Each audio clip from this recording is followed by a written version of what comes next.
OE options, and the OP is the one, Knob. They're going to be on Thursday and Friday. The Joby show. I remember Adara, that there was the Adobe, or what was it called? Yeah, Adara and Adobe, yes. Oh, yeah, exactly. So we just got the prints there on Donald John Pump and then got stopped out for the last remaining amount. But it is now 2 o'clock, guys. So we're going to send you over to the big kahunas. We'll be on same bat time, same bat channel. Take it over, big boys. Welcome back, everybody. Yeah, we're grown-ups now. I'll take it. We'll take it. What was I going to say? Oh, yeah.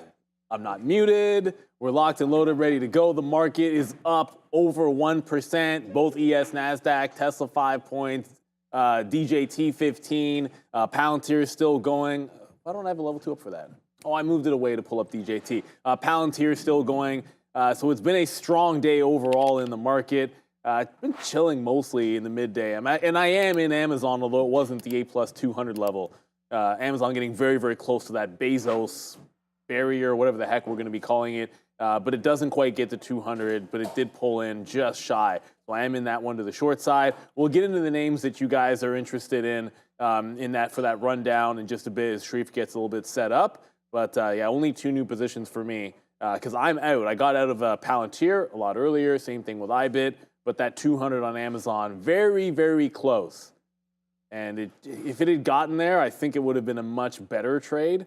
But it does pull in 15-minute prior bar. Essentially, this is just the only new thing that we're in is 15-minute bar trend break of the breakout past here. So you connect the trend lines.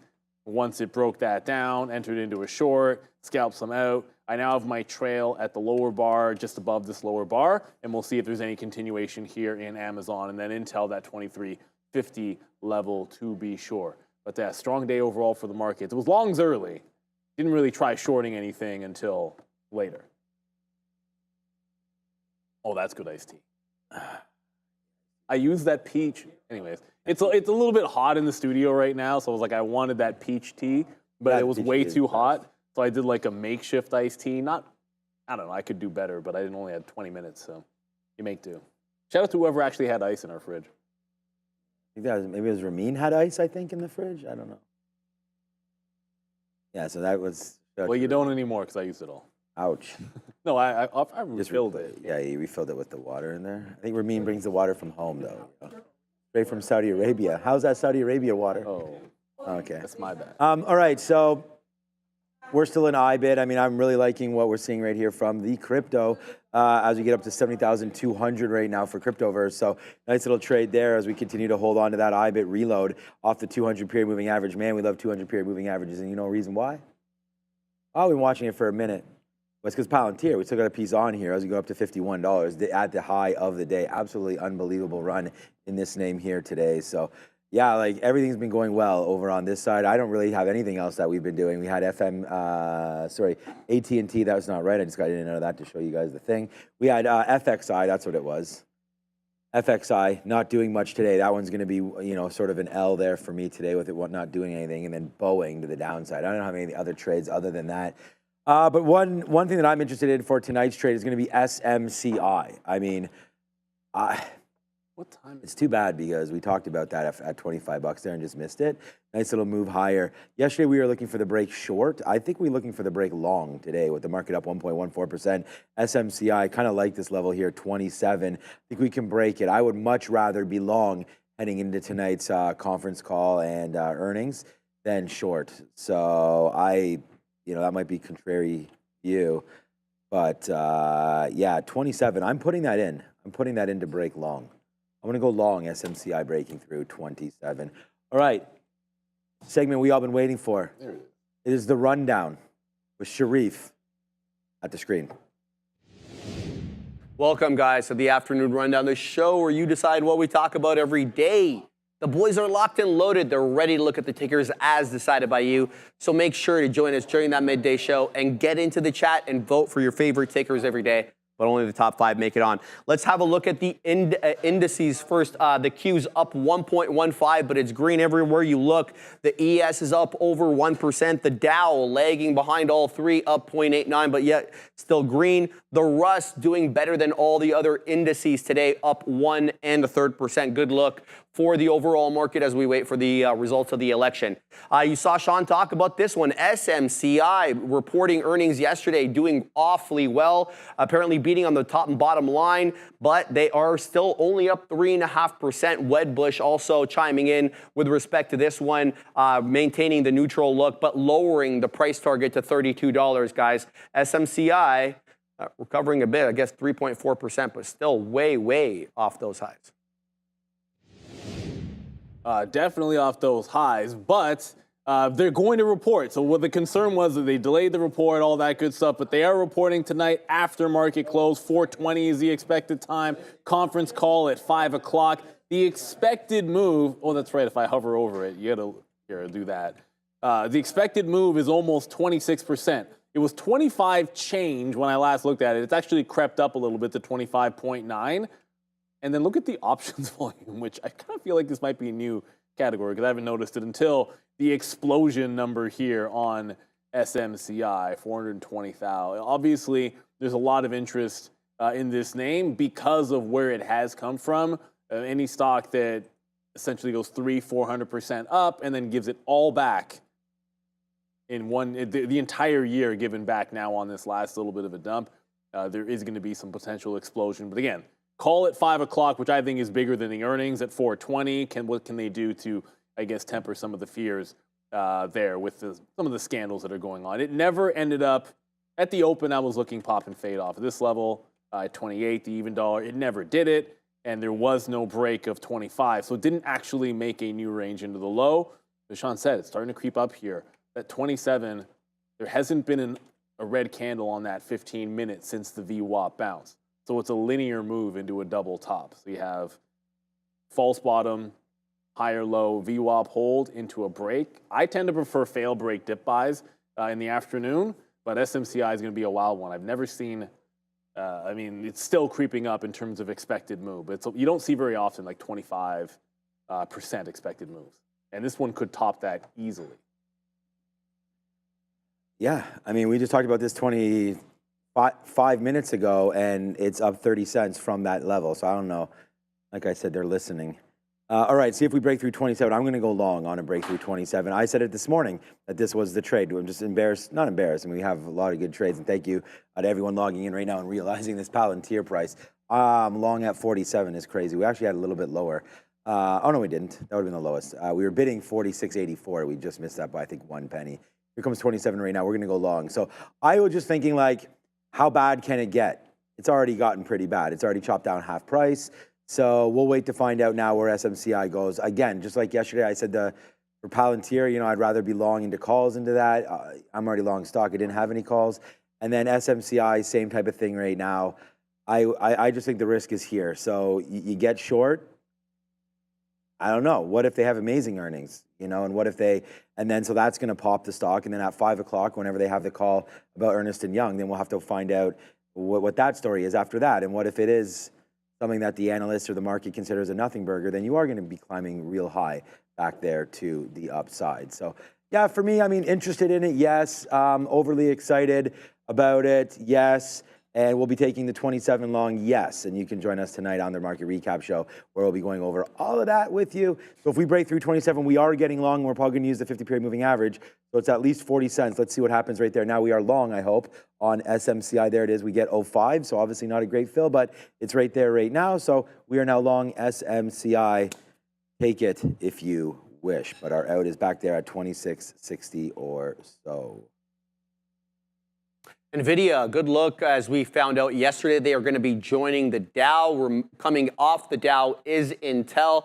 Also going into the Dow is Sherwin-Williams in exchange for Dow Inc. Now, it's a bit of a different company than the actual Dow. This is a chemical company. Dow Inc. coming out, Sherwin-Williams going in. Yeah, we've been below 140 for the majority of the day, but as you saw there, we did take out that 140 level, albeit briefly. Still, Nvidia doing well, the second strongest Mag 7 name on the day, boys. Strongest.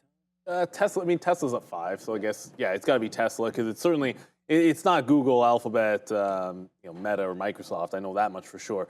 But that 140 on this was one of those days where Nvidia wasn't at the top of the list, and which is fair. I think we talked about this morning several times that Palantir was going to be in play, and with DJT moving around, and even SMCI would have been reasonable for a focus play if you were looking at, in terms of volatility, what was going to give you some juice, and that bore out. That said, Nvidia now for the third day in a row. Now, yesterday was tricky, ultimately ended up going back down into bottoms, but for the third day in a row, you do have ascending close prices at least. So despite the price action being sell side, you are going to have this nice upward trend into 140 on Nvidia.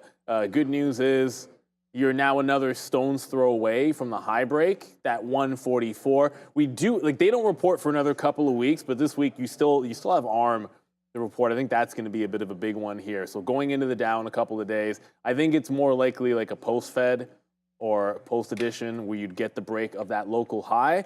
But for this afternoon, VWAP looking pretty darn good here on Nvidia. And if it can hold above 140, it was a decent break. I guess if you took the break here, it was decent. It came right back into resistance at 140. So I think you have a clean level at 140 bucks. I am in Intel, and that was off of the 23.5 level. Traded it, took the hit the second time through. Well, I think it was the first time at the 23.5, and then it broke down at that same entry area, which is just underneath 23.40. It's been bouncing off VWAP. I'm now just trailing this one to break even, looking for a break of VWAP. Intel having a good day. They did have news with regards to Gelsinger meeting with TSM, but I like that 140 if we can bust through on Nvidia. All right, guys,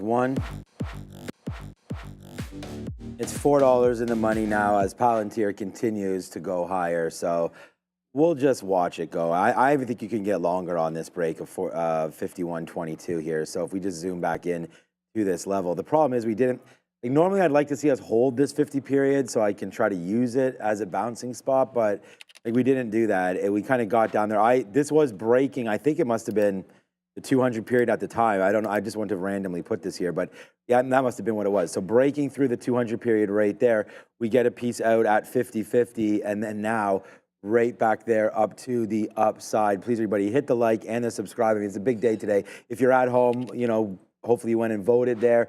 We can check this out real quick. This is what Kalshi is saying right now, 58.42. So it's getting a little bit higher right here. Of course, the election website. Well, you can bet on anything here, but taking bets here on who's winning, where, why, and how. Looks like Donald Trump right now, 58%. And you can go find it, break it down. They have Pennsylvania here being Trump as well, 56.44. So that's a little bit bigger than I think a lot of people thought right there. So we'll wait to see where this is the money flow. So we don't know. This is not polling or anything like that. We'll just wait to find out where that goes for now. But there it is, man. 51 up there, 51.09. We just took out day's high. What are we talking about, Nvidia? All right, well, I went long SMCI. We already talked about that. So Nvidia for me, I said this earlier today that we'd probably see a 142-ish or so by the time we came into Friday, which is a couple of days away. So you're well on your way to that. We liked Nvidia early this morning, but again, don't have it. So nice move up. Look at this. Here's the gap, basically back to VWAP. So you really like that play real early there on Nvidia. And then again right there. So yeah, I've been holding it. Join me tonight. We'll have Ryan Shannon on, the king of VWAP, coming on tonight later on. So, all right, good plays there on Nvidia today. I think you want to go long every day. What a hell of a mover Palantir is. Sorry, guys, I misspoke at the top of the show saying SMCI reported yesterday. I meant Palantir, so apologies for that. And you can kind of guess how they did just by looking at the chart there. That's a good-looking chart, so obviously trading higher off better than expected financial results and excellent guidance as well. Yet for some reason, Mizuho maintaining the underperform. I put this up here for more for levity purposes, but they maintain underperform on Palantir, but yet at the same time raising that price target though up to $37. So Matthew Broom of Mizuho's got some explaining to do. They're just mizzooing out on the profits, apparently. Like it is what it is. Like the thing about it is you can find, I don't want to speak 100% certain. You can find pretty much any stock that will have an analyst in any direction with some extreme prices. We've seen them before.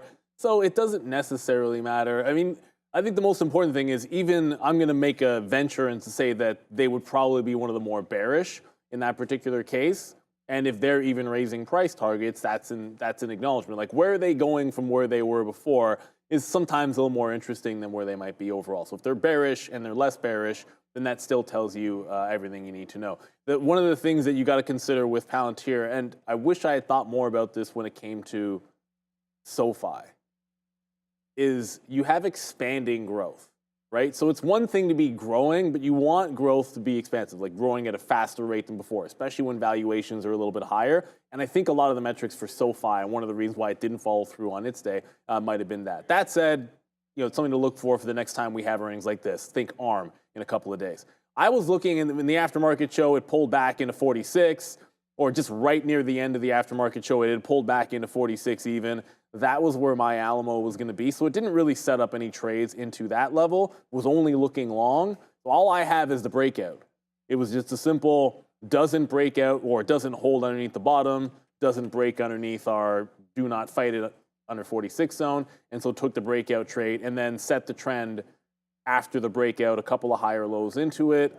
It broke the trend line in the middle of the day, never even sniffed VWAP, but that was my out when it broke and closed underneath the trend line.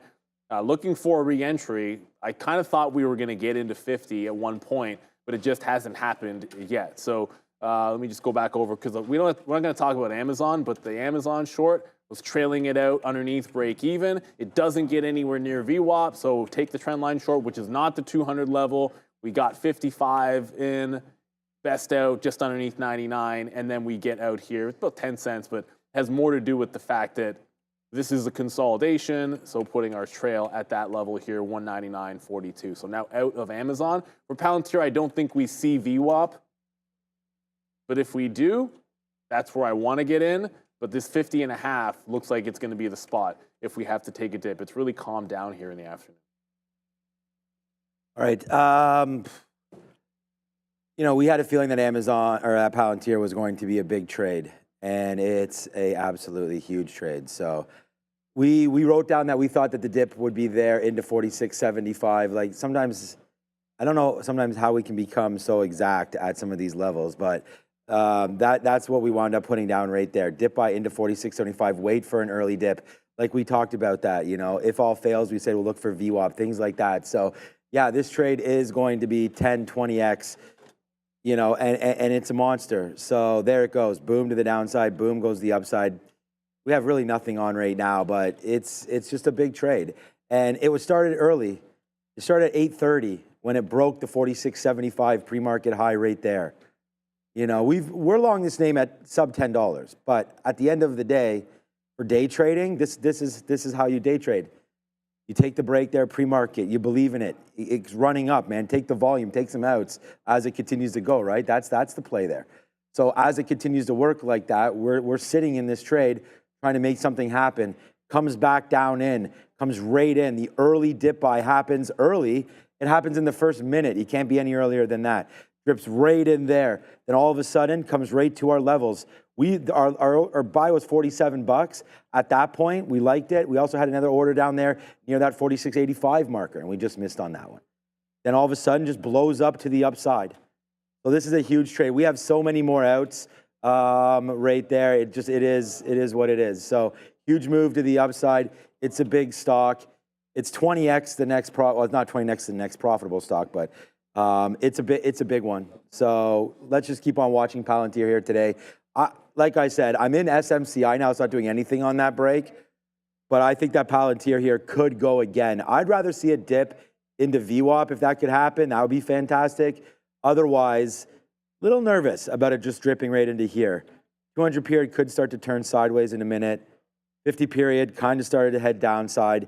This feels pretty good up there. I don't know, really happy with Palantir today. Like I said, it's a big stock on earnings day. And yeah, hope you guys have it both today and in your PAs. Good day for Tesla. Best of the Mag 7, as we mentioned, 4 3/4, looking to go more. Yeah, it's been a bit of a tough, let's say, a week or so for Tesla. I mean, they've been putting in lower lows, lower highs. But it looks like we based out yesterday when we got those China numbers, 69,000 and change vehicles delivered, which was about a 5% decrease year over year for the specific month of October in terms of Chinese deliveries. Also, separately, Elon Musk was on the Joe Rogan Experience yesterday. It was an interesting take. So yeah, we gap up this morning, guys, and retake yesterday's high. So there's the gap up, obviously, from the morning, and we take out the high, and now we're just going here, guys. So what's the look on Tesla? Tesla to the moon. The best Mag 7 name out there is going to be Tesla in front of the earnings. But before we get into that, this segment of the show brought to you by Trade the Pool, allowing traders like you to get evaluated and trade real shares using the company's capital with no PDT rule holding you back. That's a real edge in trading. Here's the exciting part. Trade the Pool has just launched a limited edition program for stock traders. For a one-time fee of just $97, you'll receive $20,000 in buying power. All you need to do is reach the profit goal. Best part?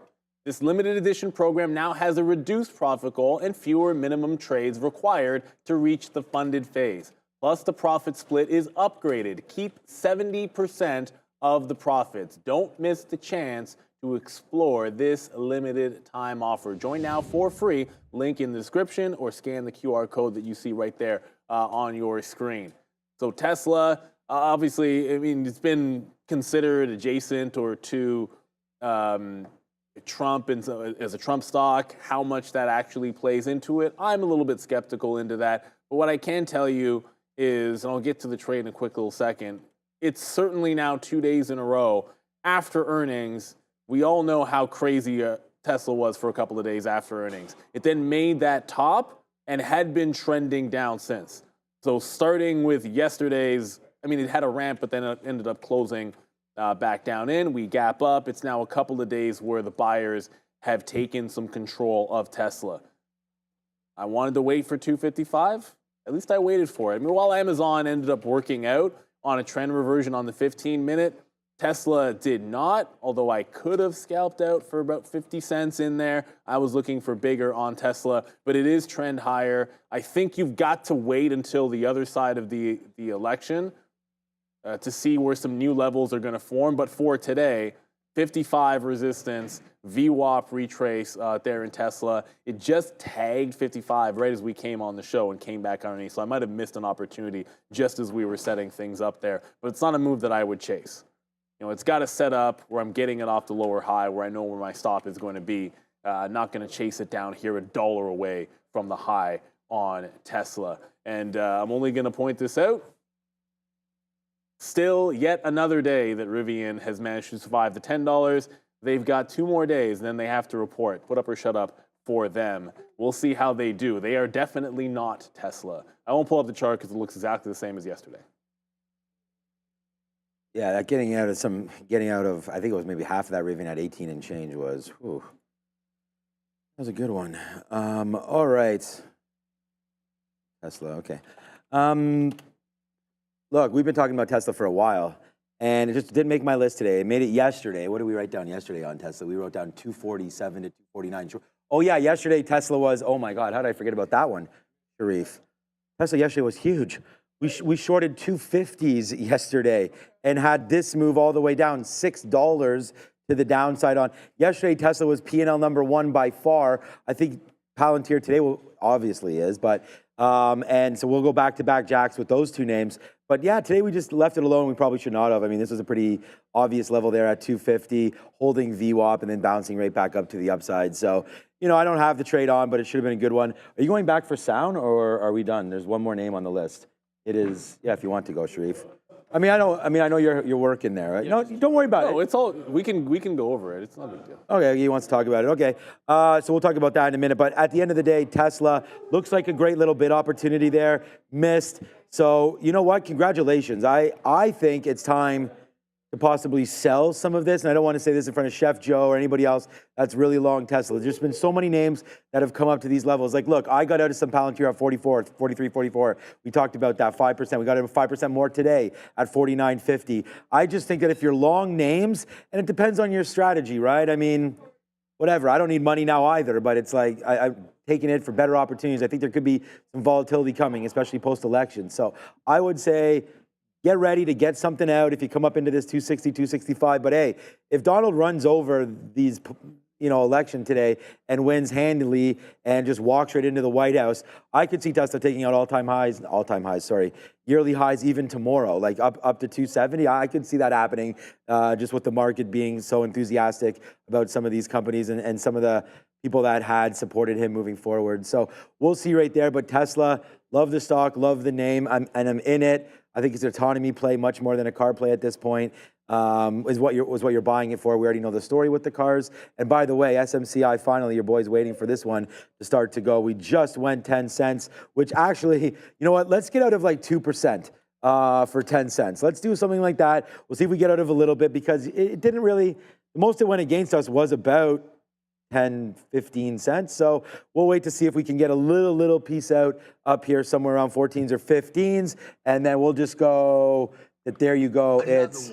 And hopefully we'll be able to take this one to the high side right now as we're long everything and really enjoying ourselves trading for everybody here live. All right, Sharif, let's go.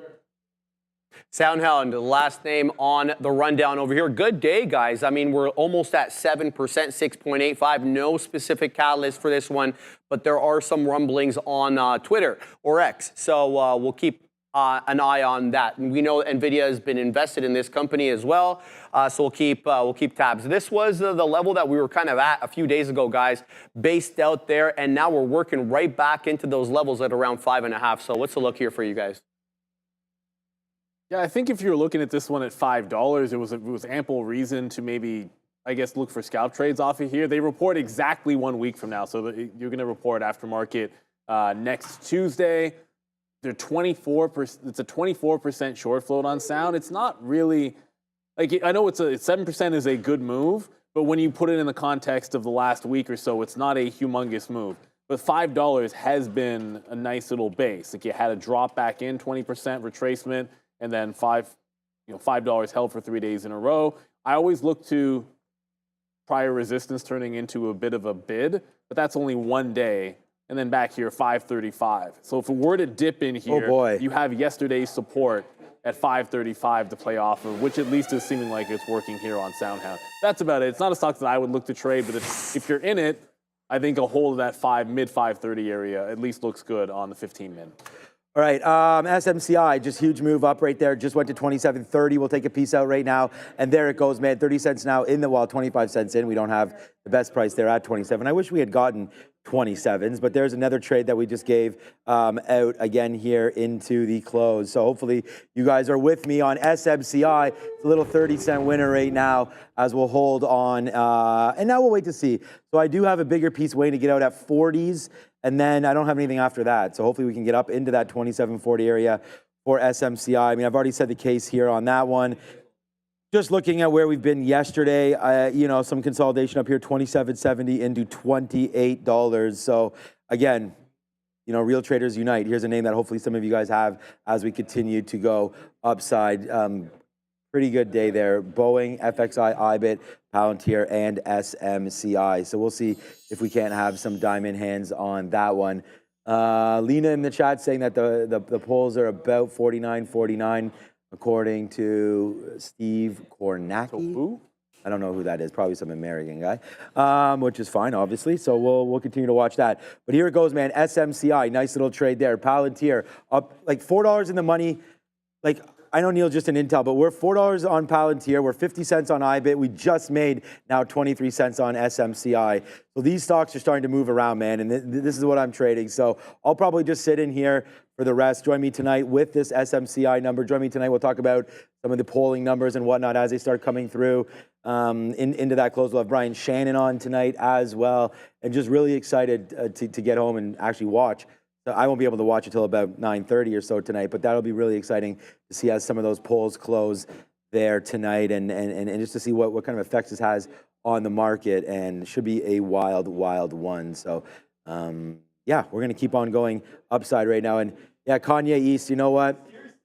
It's too late to run in 2024, but you could probably be my running mate if you want. I mean, if you can get that Kanye West guy to show up, then we could probably win something. But until then, we'll have to wait. So I'll have to be. We should be having an election here in the next couple of years, so that should be somewhat kind of exciting. Oh, we have to. Yeah, there goes SM. I mean, I would never leave you guys, but there goes 27.30s, 27.35 right now for SMCI. So oops, Brittany, but we did it again, Neil. Yeah, and great look there. But DJT just had a volume spike through VWAP in here. There was no news on DJT or anything like that. It looks like it just lost VWAP and is starting to accelerate. That's the biggest candle since we left you guys in the morning. And I'm not going to chase this one. I think, look, it's down underneath VWAP. If we get back to VWAP, that might be a retracement. However, I did say that the short, if I short today, should be fun. And Funware is down 6%. So now that you're underneath VWAP, if we pop back into VWAP, I'll look to short the pop in Funware as it's down 5.5 and never really got off the schneid. So DJT trended up, Funware trended down. If DJT wants to make a late pop, I'll look for a little bit of a bounce into the downside. Okay, Amazon's starting to come back in there a little bit there. Nvidia's not near VWAP. We'll see if that one's going to give us any kind of an entry. I have a trend set up for the dip that I would prefer, and it didn't quite get there on the break of SMCI. I wanted to play off of what was the trend since VWAP, and it didn't really get there. So looking at about just 10, 15 cents underneath the 27 for it to stay on trend, that'll also be a local high. But DJT on volume breaking down, if we do get a bounce, which we're starting to get in here, into VWAP, I'm looking to fade Funware instead, as they're already buying it back up here in DJT. But this could give an entry potentially in Funware, which you do have to pay for locates, but they were very, very cheap for us. Both of these names were less than 1 cent per share, with 0.75 on DJT and even less than that on Funware. All right, we're just going to go over it here. We have, let's go to something exciting here. We have the NFL trade deadline happening today. All right, so let's see if there's been anything happening here. I saw Mike Williams goes to Pittsburgh, so that's nice there for a 25 fifth-round pick. So that gives somebody else for Russell to throw to, so that's probably pretty nice. I don't really see. That looks pretty old. All right, there's Lattimore. Yeah, we talked about that. DK Metcalf, that's fine. He's hurt. That's it. Norv Turner hired. Offensive coordinator. Okay. Jonathan Mingo. Okay. That's good to the Cowboys. Gives them somebody else to throw to right there. 4th-round pick. That's crazy. That's 4 hours ago. And Dak Prescott retires? No, just joking. Will be placed on injured reserve. Okay. So there goes Dak Prescott. 4 games right there, Dak. This is an interesting one. Bengals acquired Bears Khalil Herbert. This was a while ago, so that was 5 hours ago. So that's interesting for, I don't know, Chase Brown, I guess. Oh, Canada. Over there, and yeah. What? Oh, not Khalil, Chase Brown. Chase Brown's Canadian, yeah. Chase Brown is. Zadarius Smith, former Green Bay Packer, got Browns. Okay, so there you go. So helping out with Hutchinson, who got hurt over there. Xavier Worthy only had 2 targets. What a useless. Yeah, a little bit of a bust. There was a stat last night. At one point, Mahomes, I think in his first 17 pass attempts, he had 2 incompletions. Both of them were to Woods, not to Woods. Now I have, it doesn't matter. Both of them were to Xavier Worthy. They went to Hopkins. Oh, Hopkins was big last. Both incompletions were to Worthy, and both of them were catchable balls, and one of them was a walk-in touchdown. Yeah. Like that. These kids get paid a lot in college, and I think they come to the league and they don't. I feel like some of these guys aren't. The expectations were really high on him. It's the same thing with the Bills and Coleman. Everyone expects him to be a star right away. Yeah. They'll be fine. I think Coleman's going to be that guy's a great dude. Randy got a haircut. Randy got a haircut. I need a haircut before Rome myself, actually. Norv Turner. On Friday. He's still around. Yeah, he's still around there. Thoughts on AMD? You know what the thing is that so we're in SMCI, so let's just go like that. Or that one. Let's go. That was a good idea. To get long, so we're long there, and we're just starting to sort of pack on right now on top of what we've already done here today. It's going to be a tough one. Like I said, I won't disclose anything, but we're having a really good day here today. And okay, so Uber right now. Oh, that was another one we talked about earlier. I was reloading or talking about some of the positions that we had recently purchased, and I had bought Uber at 80. Remember, I started a position, and I bought more and got filled at 72 flat. So our average price is getting closer to a little bit better now on Uber as that comes back up. All right, there it is. Steve Kornacki is a guy on NBC. Okay.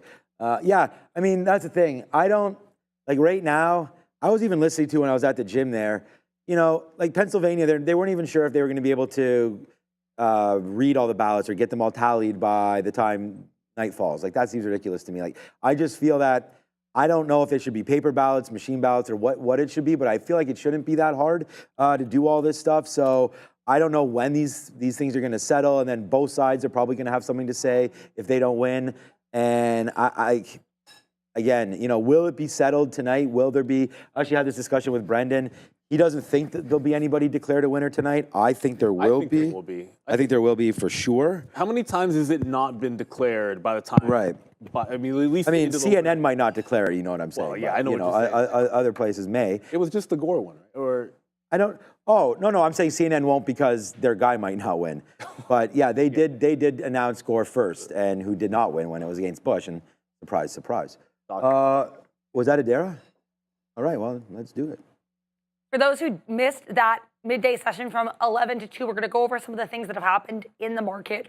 We still have lots of strength here in the S&P 500 and the NASDAQ. The indices really riled up here amidst this very exciting week with the U.S. election on watch, as well as the FOMC meeting coming through on Thursday. So lots of excitement is to be expected here. Currently, we have the S&P 500 sitting around that 575 area, which did serve as support back on Halloween on October 31st and was a bit of resistance the following day there, November 1st. So interesting level for us right now for these markets. Also an interesting level for Bitcoin, which is nudging its head near all-time highs once again around that $70,000 level. Palantir really strong off of earnings, and we also have earnings on watch here for SMCI. SMCI here up about almost 5% here ahead of its report tonight, which should be especially interesting given all of the furor around this company and its recent resignation of its independent auditors.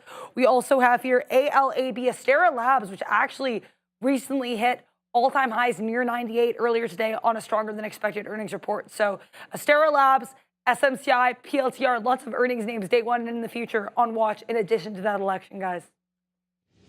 All right. thank you very much there, Dara. I didn't. Okay, so Hawaiian Electric. This actually came up on my halt scanner. I didn't hear any news story, but Hawaiian Electric just halted. News pending, it seems. So halted because of news. 10:52. I mean, you can always go to the halt page, and that's just going to be at NASDAQtrader.com in here. Although that's weird. It showed up on my scanner, and I don't see HE yet on here. Okay, usually it'll pop up there. That's the Z card that's been all over the place halting, but I do have it on my halt scanner, and I do see it not trading. Z car is another one, or Z car. It doesn't really matter. I say Z because that's how the rhyme goes. Canadians are supposed to say Z. But Z car has actually been continuing to run higher. I see Joe Penny and a few others in the chat mentioning this. It did just pick up on volume with another high break. It's halted how many times today? 10 times this is halted today. And I just counted on my scanner. So a lot of times you'll get these reverse, breakout, and then they go ham because smaller float, yada, yada, yada. That's the story here. Just be careful buying off tops. VWAP has been a treat for this stock. Buying extended away from VWAP has usually resulted in a little bit of pain back in. The last time it extended, eventually did a pullback and actually halted to the downside at least once here on Zcar. So I want to make sure we got over to that one as it is starting to go. Still no real action on Nvidia. And then DJT pulled back into VWAP. When it got there, I went into Fun, giving it the prior low and looking for a push back into the low of the day. So Fun in a consolidation while DJT pulled right back into VWAP. So this breaks out VWAP and I haven't been stopped out. I might punch out of Fun or at least trim, but keeping eyes on both of these as DJT for the second or third time today and for the first time in a few hours back underneath VWAP ahead of yet what should be an interesting night on the election. Although it was pointed out that on Blue Ocean, the trade might be on Tesla and not DJT because of volume, expecting to be better volume on Tesla than you're going to see on DJT. So there's Palantir back to the high of the day. Looks like it's just going to break out the top instead of look for the dip buy. So that quarter, well, it already broke through the quarter and is back in here. Let's see if it can hold the lower high. I want to be buying a dip. And ideally, we could have got 50.5 or VWAP, but now 51 looks like it's going to be the play. I was putting out some bids here. I'm going to try to take a 38 long on DJT. just to come in, we just came in into that level here of $38, and we dripped down to $38.70 or $37.80. So we only went down 25 cents off of there. So a little bit of a fallback in, we'll take it, and then we'll give it to that wick bottom right there. Well, let's give this trade like 30 cents, see if it works. Back into 38, and then upside right there as it goes. Like I hear everybody in the back, you know, and everybody very excited about Palantir. Like, yeah, you know, kind of just blasé about it at this point, as you can see. It's like we've already been talking about this all day. We know about it. I've told you, you know, sort of what we've been doing on this. And I said that there was probably a break opportunity there when we broke the high of the day, and it did rip up. But then it stopped at 34. Like, I just wonder when I see a stock that's moving like this all day, up 23%. Fighting the urge to log in again and take some more out. But at the end of the day, big move. I think it can continue tomorrow. I mean, the short float on this thing, here, let me call it up here on, I haven't even looked in forever. Like, this is how much I'm just letting this stock work at this point. All right, so Palantir, sorry, trade ideas. I'm just going to use this for a second because I forgot to have you load it up. Yeah, it's only 4.8% here on Palantir on Benzinga. So we'll have another look over once I get the trade ideas loaded up, and I'll get that right now. And then we'll have a quick look to see what Finviz has the same thing. That is showing. Yeah, so PLTR. Yeah, they all have the same thing, 475. Yeah, 47548. So, I mean, just look at how smooth this name is, right? We have been supporter of this company since here. My first shares I got on the direct list, so that was really nice to get those. And then just boom, right there up to the upside, and then actually, we were buying, like, so we bought some down into here, into 7. Our price is still sub 10, but we are buying more into this area as well, which got our price up on some other accounts that we have. But we haven't done really anything during all of here. So would have been pretty smooth to buy some more at 20 bucks, but that's now neither here nor there as it's gone. This is a weekly chart now for Palantir as it just keeps on going back to all-time highs. SMCI, we got some more out here. It doesn't look like it really wants to go too much, but you know what the best part about this one is? Is now our get out of jail free is flat. You know, we took this trade right there. We just make all the money. Now we're playing with house money. No better money to play with other than prop money. Money. We talk about that all the time. You don't sit here on a prop floor and don't throw money at the markets when you see opportunities. All right, and the next thing is, the best part about it, that's the first part. The next part is when you sit here and you can see that we're long right where our out was. Remember when we were in here, we said our out was 20. So I still have that out listed. I've just canceled it out. Our out was going to be down here for that. It was 75 or 60s, I think it was. 60, well, when we took it, anyways, it's moving up. It was 65, 66. So we had our stop there breaking through 65. So we had about 35 cents. So right now, although it's not really one-to-one yet, but now we can use this as our sort of stop. So I might even just use a little bit lower on this one, maybe 95 or so as a break. So, hey, if it wants to come back in, I think that's still possible. The market, though, nice bounce again, could not make new lows there. Actually stopped a couple of handles below it, or above it, sorry, and then now starting to go back up. We could retrace back to the 50 period, that's for sure. And then if we break below, we got to watch out for this because the run to VWAP could happen. We haven't had VWAP since open. We tried there, tried again, not really tried. So we'll see if it continues to work. But that's going to be the stop there for SMCI. As I say, we just continue to trade with house money now, the best kind to trade with, 26.94. That'll be a stop out. I've canceled my other one. Make sure it gets accepted, and there it is. So, all right, coming back in a little bit here for SMCI, but we'll be able to take some more out.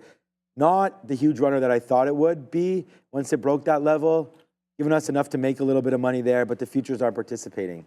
Like Bitcoin 69, like yeah, without the futures. Even that IBIT trade, it's fallen off. Like we got some good outs there at 40s. Oh, let me look back. This is right when we came on the air at 2 o'clock. It was at 40, and right now you're trying to break lower. But we took it off to 200. But look now, underneath the 50, underneath.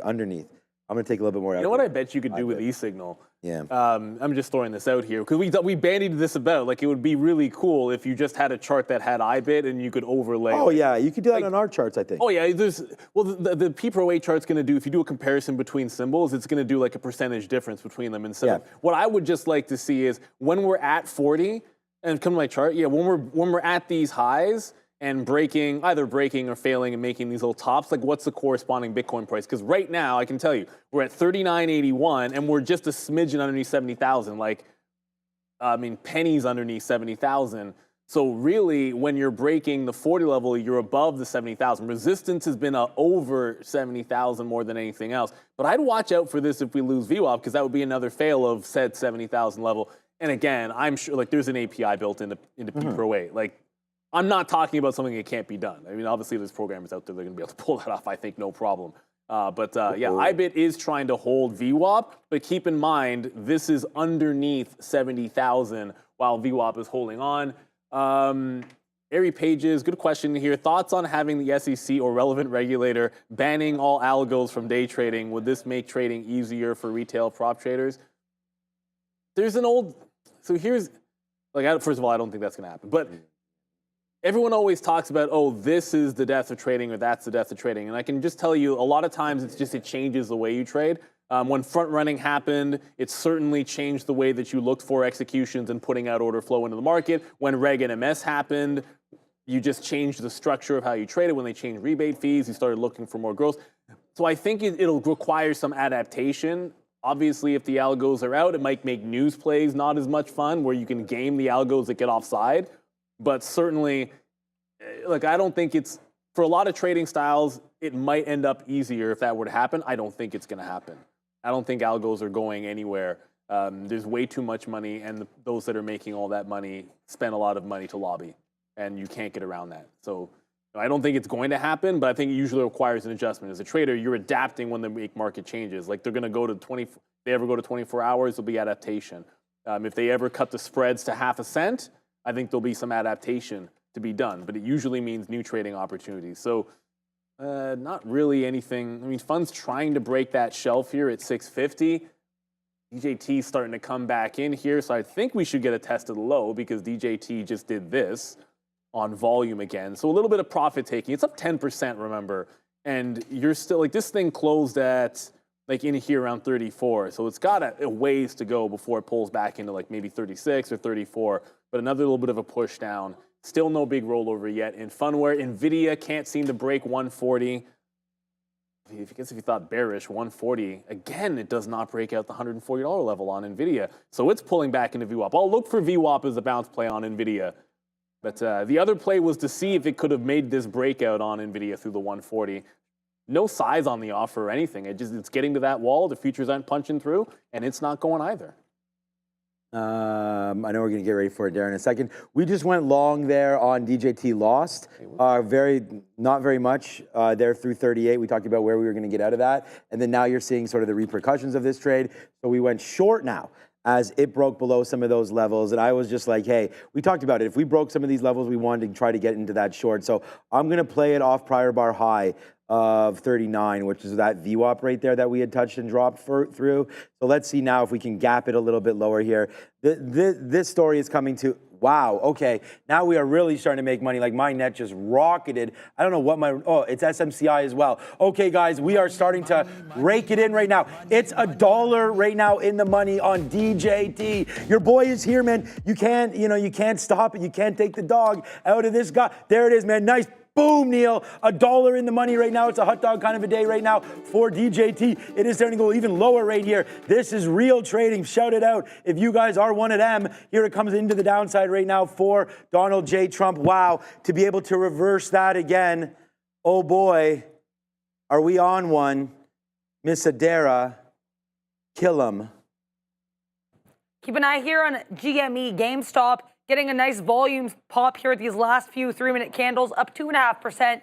Your day's high. No news that I'm seeing, but so much social media attention. We're talking at least 10 to 20 tweets a minute from what I'm seeing here, tagging the GME ticker. I also saw a couple mentions here online about apparently call sweeps, but I'm not seeing any evidence of that. Oh, DGT is halting as well. Go back to them. Here immediately, kablamo! That's what we're talking about, Neil. There it goes to the downside now, $2 in the money as we just continue to put up numbers here. Good trade there for DJT. See you later, my guy, as we get down to the downside. Look, I mean, it is what it is. We're just going to continue to do this. Nice little move there on DJT. Nice move to the downside now as we continue to get hopefully a little bit lower on that one. It is 35 right now on the tap, and I might as well just sit in this trade, guys. No point in getting out of anything right now. DJT continues to make that move lower. And oh boy, do we have this one right there. That's what we're all about again and again. It's DJT all of a sudden ripping up. Like, see one trade right there, and it's already the second best stock. But I mean, I don't know where it's going to open up, but we took a lot there. Nice trade. And again, have that ability. We talk about that spidey sense. Some of us punch out, forget about it. That's it. It's a loss. I used to do that. You know, but then why is it going out? Why is it coming into your levels like that aggressively? You know what I'm saying? So you have to sort of have that ability to do that. We've done that numerous times over the last little while. Take advantage of it. Just another one of those quivers that we have, arrow in the quiver right there. So 35 current tap right now for DJT. Damn, Daniel, we did it again.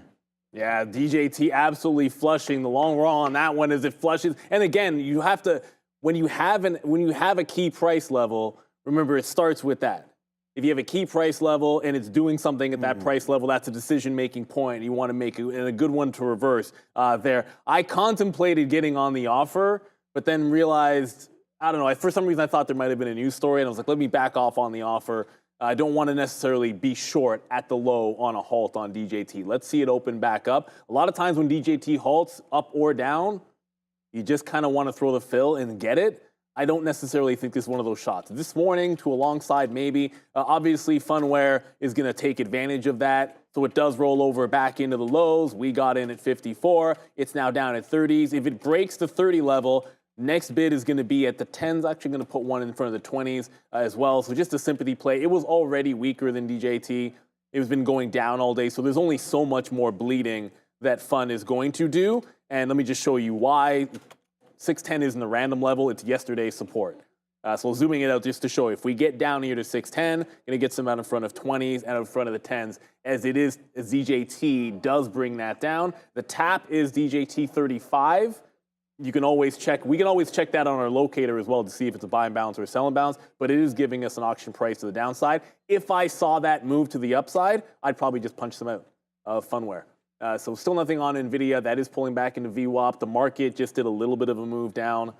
I don't think it was related, to be honest with you. And then Tesla, I think this might have been at least a little bit related. If Tesla's up because of, in theory, because of a potential Trump win, that push down on DJT actually brought Tesla down $1 as well. So I would suspect if the DJT opens up and bounces, let's look for Tesla off of VWAP. But if that was in sympathy, I don't want to catch a falling knife if there was just a turn on the quote-unquote Trump stocks. All right, we're going to wait. And first of all, guys, SMCI again.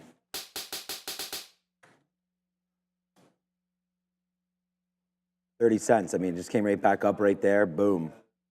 Right into those levels.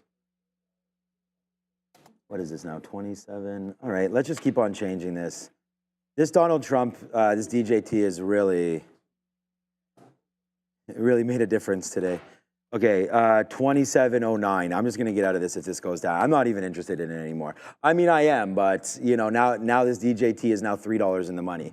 You know, we just had a tap there of 34.80. There it is, 34.81 right now for this one. Like, we can sit here and do whatever, you know, but, like, honestly, it's just... I'm going to try to trade the biggest names and see if we can get the biggest moves. Okay, so let's just go sort by market time and see if we do get a reopen here for DJT. So there it is. So pretty small. It's a small little sell imbalance. It's not huge. This name could still pop up. I'm not even sure how many shares we had at one point. I was just getting them out on the way down and before we finally got a piece out right there at the halt price. So I'd have to review to see how many we have left, but so far so good there. Sorted by market time, you can see now it's flipped over to a buy. So watch out a little bit there. I did not even put in that order type. I'm not even sure what it is. I'll have to double check what that order type is for myself. But yeah, just trying to think about getting out of some of this right here on DJT again on open. So I'll load up my order types and then figure this all out and yeah, throw it back over there, and we can look at some Intel or Funware. I bit also with a move to spike to the downside. There it is. DJT opens back guys. Up. It just went to 34.50. Sorry, I bit going to the downside there, but the DJT just opened up as we were talking. Got to 34.5. Yeah, we got now right back into this opening price. The second there was a bounce, I punched some out of Funware because it started bouncing on DJT. But if we never get back above 36. I think the short is still looking pretty good. So it was Bitcoin as well heading to the downside, as it is looking like a little bit of a risk off with the DJT pullback. Anything that was Trump-related positive is heading to the downside as we speak. So open back up. It looks like 34.80 now making some fresh lows. It's going to break the low again. There's another low break on DJT. Guys, we are now we are $8 in the money now. We are $8. We're $4 in the money on Palantir. We are $4 in the money right now on this one. I mean, what else are we supposed to do? I mean, now $5, Neil. 1, 2, 3, 4, $5 now in the money on this name, as there it goes. All right. Wow. Wow is right. Wow is all you can say for that one. It's going to halt again down at 33. Wow, it's going to halt at that 33 level. Okay, going into, give it 3 seconds left, and then it's going to go into a halt at 32.92. New fresh halt there, selling it off. If you were trying to buy dips on this one, maybe let it actually not continue to flush. It's got to break one of these halt prices. If you go out to the daily, it doesn't matter, because I think when you're in a halt fest, sometimes support levels are going to make a difference, but $29 on the daily could be something to look at in here. Again, I'm just going to chill out. You're still going to continue to make lows. This fund is just bleeding along with it. I don't want to chase this one to the downside. Seems like the risk off has continued. But the good news, at least, Tesla's at VWAP on that last push. It hasn't completely lost a bit. I showed you Bitcoin lost a bit as well. Tesla's at least trying to hold on. So a bit of, I guess, Trump stock risk off. I suppose, going into election night. If we think the volatility is good on it, crazy on it now, wait till they can't halt it in the aftermarket as the polls are coming through. So obviously some wild price action there. As I said, I was always going to take fun as a proxy. It'll go 10% and SSR in about a few pennies here. So Funware is going to tag SSR if it breaks down to this bottom. But I wouldn't be looking for an SSR bounce unless DJT bounce. That could be a perfect storm. You go down 10% in Funware, DJD catches a bid and halts upside. Might be a nice little mean reversion trade here. But first things first, DJT would have to stop falling like a rock. You can't think about that unless it makes some kind of a bid. And it can't do that while it's halted. The current tap is again to the downside, $32 indicated reopen. 31.50. 31.50? 31.68 now. It just went down again. Yeah, chill out, Obi. You're going to be, Obi's going to come tomorrow. He's going to be with Neil. He's going to be with Neil there tomorrow. No, sorry, Neil's gone next week, but Obi will be with me, and we'll take care of all of this. There it goes, man. I mean, we're $6 in the money over here on this trade. Thank you, Obi. Much appreciated, my guy back there.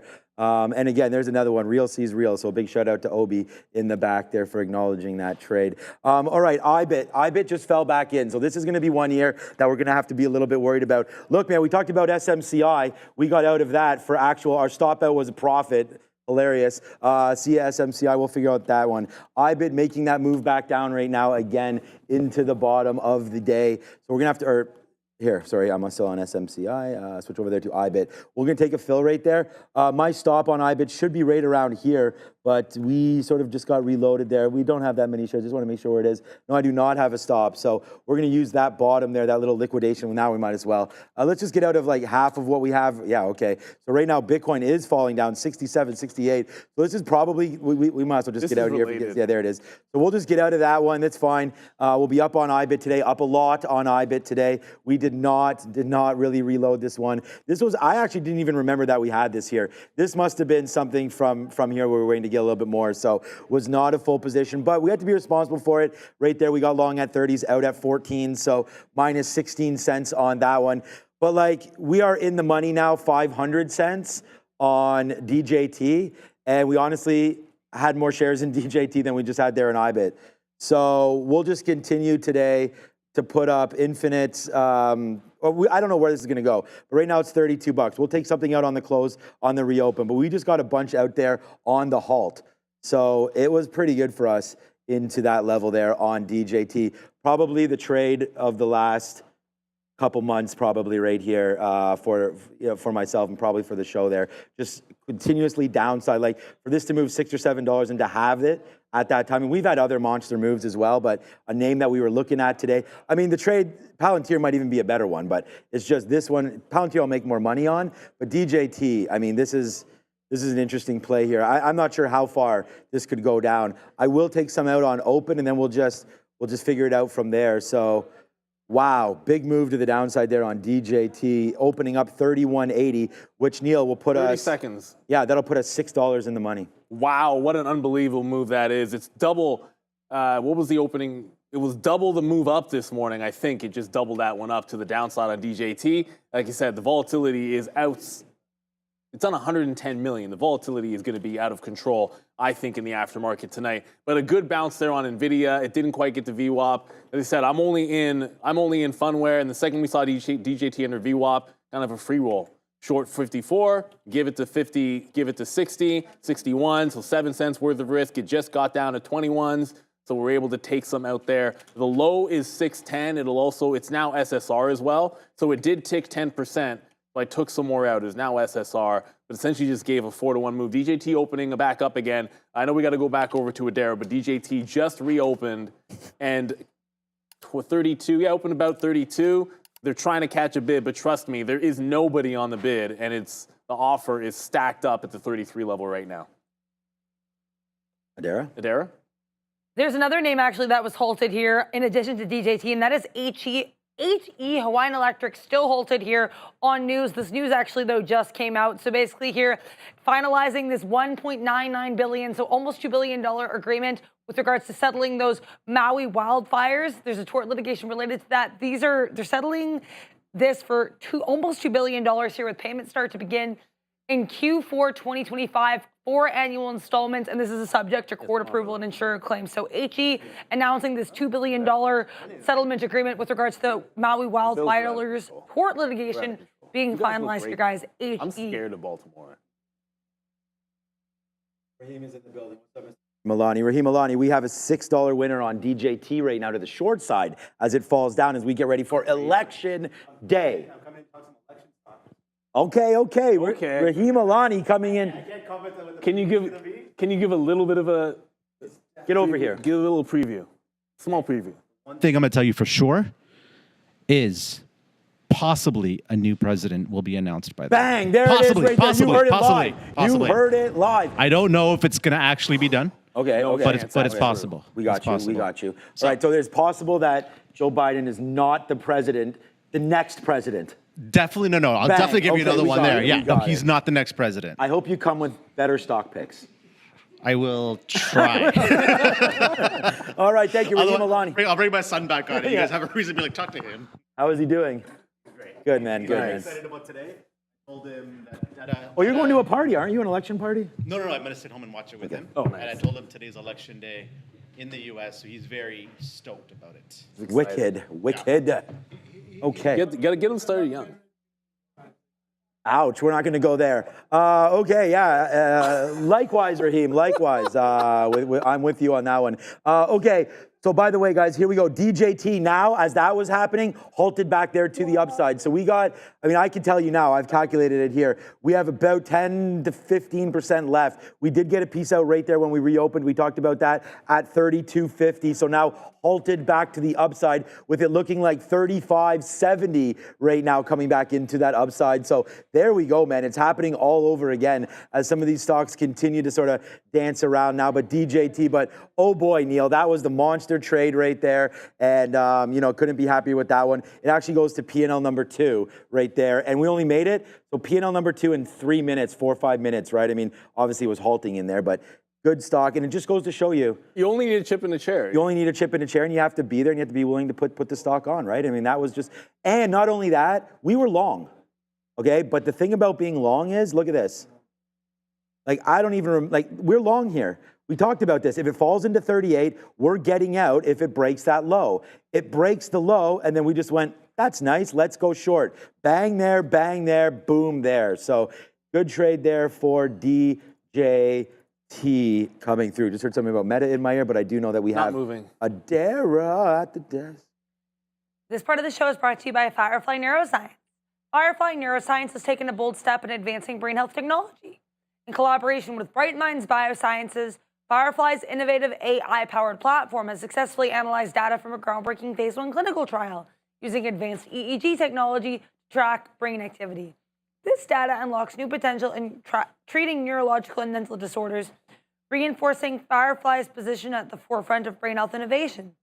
As they prepare for phase 2, this partnership signals exciting developments for the future of neuropsychiatric treatments. Firefly Neuroscience, shaping the future of brain health. No, I mean, IBIT, yeah. We were just talking, I was just telling Neil about how much this market's rigged, of course, again, because as DJT falls, IBIT falls. As DJT goes back up, IBIT goes back up. They're just programs that get turned on. I mean, the people controlling everything. Well, it's all the algos. Right, exactly. That's what I'm saying. Programs that get turned back on, they know what they're doing. They can influence everything, which is why, you know, it continues to be a very, very hard thing to be a successful day trader, which is why I'm trying to sort of get excited when we have these big trades on, just to show you guys, you know, that these kind of things are possible, to show everybody that's sitting around here. This is how we can go ahead and put on some risk and actually make enough money to try to, anyways, pay some bills. So. Anyways, congratulations to everybody. This looks like it's going to open up around $34.99. So it's tapping right now $35 there. So we'll be able to see if we can do that. There's DJ, whoopsies, it was right there a couple of seconds ago. So it looks like it's getting close to paired off. Remember, all of these back and forth here, all of these halts are what we call, hold on, so just minimize that. All of these halts are volatility halts. So they're limit up, limit down. So they will just be 5 minutes, and then they'll reopen. There'll be an auction process like I just showed you, depending on how many bids are out there, offers, so on and so forth. And then it spits out a magical number, and then the markets are open, and then the machines get turned on again. Then you fight them for death, and we'll see who winds up making some money. Go ahead. You would literally, remember I was like, at Funware went SSR, and if DJT bounces and goes into an up halt, you actually would have had to have been an algorithm to catch that trade. When DJT went into the up halt, you were already back into, it was actually at 640, so you need to get it somewhere in here, I think, to risk it. But I had my stop here down at 650 once we broke down and got into SSR, and that's going to be here. As long as it doesn't break, I only have like 5% left, so it's really not going to be anything significant on the rest of the position. But if DJT continues to go, I think that comes out at 650. All bets are off at this point for a VWAP or trace, because if somehow DJT goes from that kind of a move to back into VWAP, I don't think you'll want to stand out in front of it when you've had that kind of if it does that kind of a pushback. So I'm not really looking at a VWAP retracement. It would need to be a continuation from here. I went over to see if where IBIT went to. And again, IBIT nowhere near VWAP. It's still down around 39.40. Nvidia did bounce off VWAP. So we're in a power hour now, and in that last little dip, the Qs almost got into VWAP. Nvidia did get into VWAP. DJT's opened back up. It looks like it's holding underneath 35, at least temporarily, but that's above the halt price. If it breaks out 35, fun is probably going to come out. 36 was the big level. It was resistance yesterday. So you still have, I think, some overhead resistance at the 36, but I'm not reloading. This is after a flush out like that. I don't want to be reloading a short trade in Funware. We're just going to get out if DJT continues to go higher. Let's go to Adara. Because Adara's mic is live.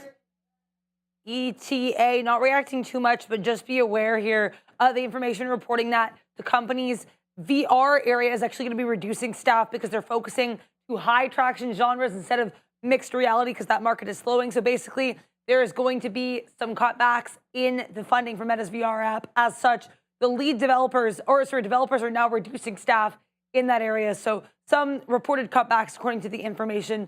It seems like specifically in the VR space, guys.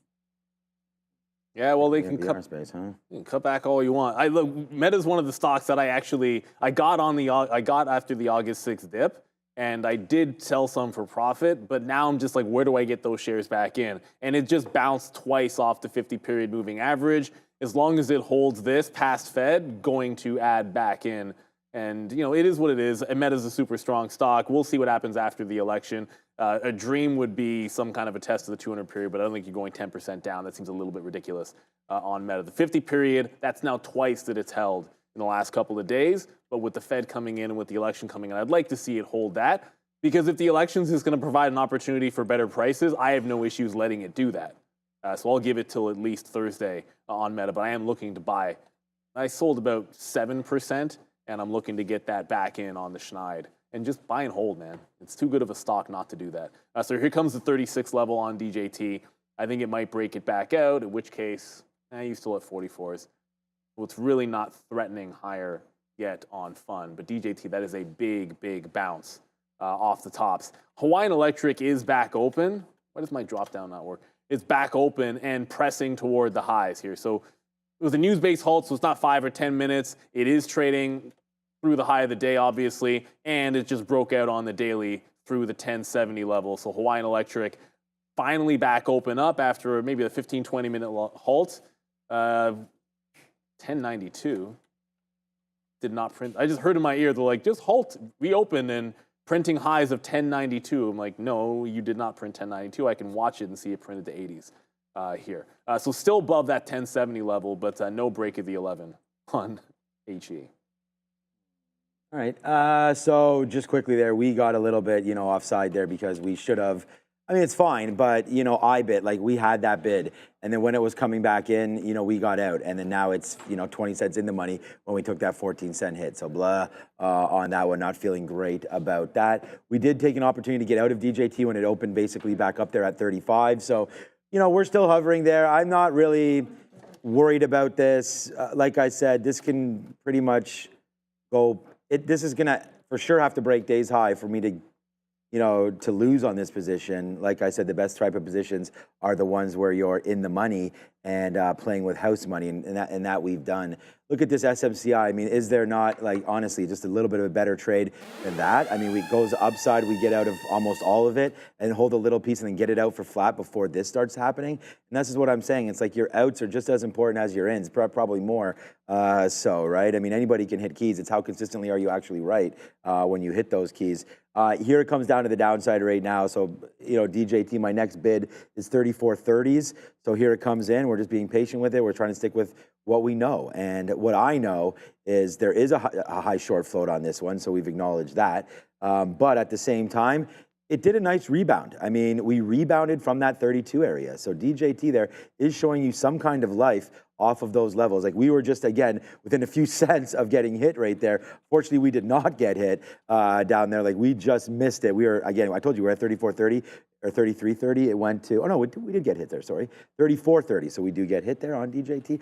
All right, but at the end of the day, I'm looking for lower. So what I want to do is open up this. So that's just where we stopped right there. No surprise why we did that, into 31. We've seen this sort of support from here before. But if it tries it again and doesn't hold it, then I think you're looking at a 29 level. 30s held before, that's fine. Just with all the strikes that are down there right now, if you ever get near 30 and break it, then it's going to be a problem as people try to cover or get shares, or I don't know what's going to happen. But there's a lower low here potential for IBIT, for DJT. Like I said, feel a little bit bamboozled about that IBIT. Palantir is still $4 in the money, trying to do this, but we have a very, very small piece on this one. If anything, I was debating the 200 period. We got out right here on the 200 period. Turned out to be wrong. So maybe 51.30 back at the high of the day. Why don't we just do that? It's already 312. So 51.30. We're already having, hold on a second, I put the wrong price. We're already having a very, very big day. So let's not, discount that. Trade it properly, but if we've already seen this high, we don't need to be in this. Let's just get out of it. It's such a small piece right there. So, all right, DJT, just letting you guys know, we now have about 6%, maybe a little bit less than that of our total position. Our best out was 32.50 or so, and our short is 37.50. About $5 on that one. Trump sounding defeated. I mean, those are just people talking. Yeah, I haven't heard anything. And like I said, I see a few people speculating in the chat. There was no news on DJT just then. It was just all price action. I know that the chart looks like a news story hit. I'll grant you that. That's exactly what it looks like when Boeing has bad news, or insert like Cassava Sciences when they, like a fraud or like some kind of a short seller report. But there was nothing like that. It was just all price action. Probably technical breakdown, and then maybe some risk off. I feel like they were watching the show. They knew we reversed short, and then that was the end of it. Possible. You never know. You never know. Sebastian. You never know, Sebastian in the chat. So look, 36 is definitely holding out on DJT. You can see it was yesterday's high. It opened back up and then tagged maybe 10 cents away from it on DJT. So I think if you break that out, the VWAP retracement is going to make a little bit of sense. But if the risk is starting to come off of this and it can't get back into VWAP, I still think you got to be looking for the short until it's not. But there's some strength coming in on volume, looking a little bit better in the tape into that 36 level. As I said, pretty much the last few days, and actually it's not the last few days, it's the last few weeks. I like sympathy. I like the sympathy play. I tend to think when DJT shows you something obvious that you get a lower risk trade and it's a high percentage look over on Funware. But if DJT breaks out and this does not take 650, then I got to look for an ad. If DJT starts going higher and this doesn't go with it, then to me that means it should be a short back into the lows. We're not at that point yet because DJT is about to break that 36. I'm just saying if DJT breaks 36, gets to VWAP, and this never gets back above 650, then it's an ad on Funware. Nvidia is not doing anything, so no 140 break, no VWAP on Nvidia. iBit, I think you already covered iBit. And Amazon, Amazon 200 definitely would have been something here today, but I don't see that tracking anywhere near. It's still chilling out at the 199, so I guess we're not going to get 200 yet on Amazon. It's a matter of time. It's just not today. Maybe we're waiting until after the election for Amazon to make that run at 200. I guess it makes sense. Yeah, I think if Trump wins, the market's going to be huge tomorrow. So we'll wait to see what winds up happening. I think maybe possibly the opposite for Harris, but I don't really know. The market just might do nothing. We'll just play. I mean, look, I never thought, Neil, that we'd come in here and do the damage we did on the markets today. I mean, I know that I really liked Palantir. Didn't have any idea that this DJT trade would be here for us, and it was. So I think the best thing to do is trade the market, obviously, in front of you. Well, what were you thinking might happen? Well, regardless of who wins, if the Qs sell off 5 to 10% after 5%? No, not tomorrow, not in a single day. Okay, I'm talking like a general pullback of like 5 to 10% range. I'm buying that dip after the election, and I don't even care who wins because ultimately both sides are still going to spend lots of money, and good companies are going to stay good companies, and they want good companies to pay lots of taxes. And long term, I think it's just going to be a buying opportunity. After. But that's, I mean, you also have the Fed coming in through as well, which you have to talk about, like, you're talking about long term. No, I'm talking about, if the market ever drops even 3%, you should be buying any long term position because the market rarely goes down and stays down. We're at all time highs.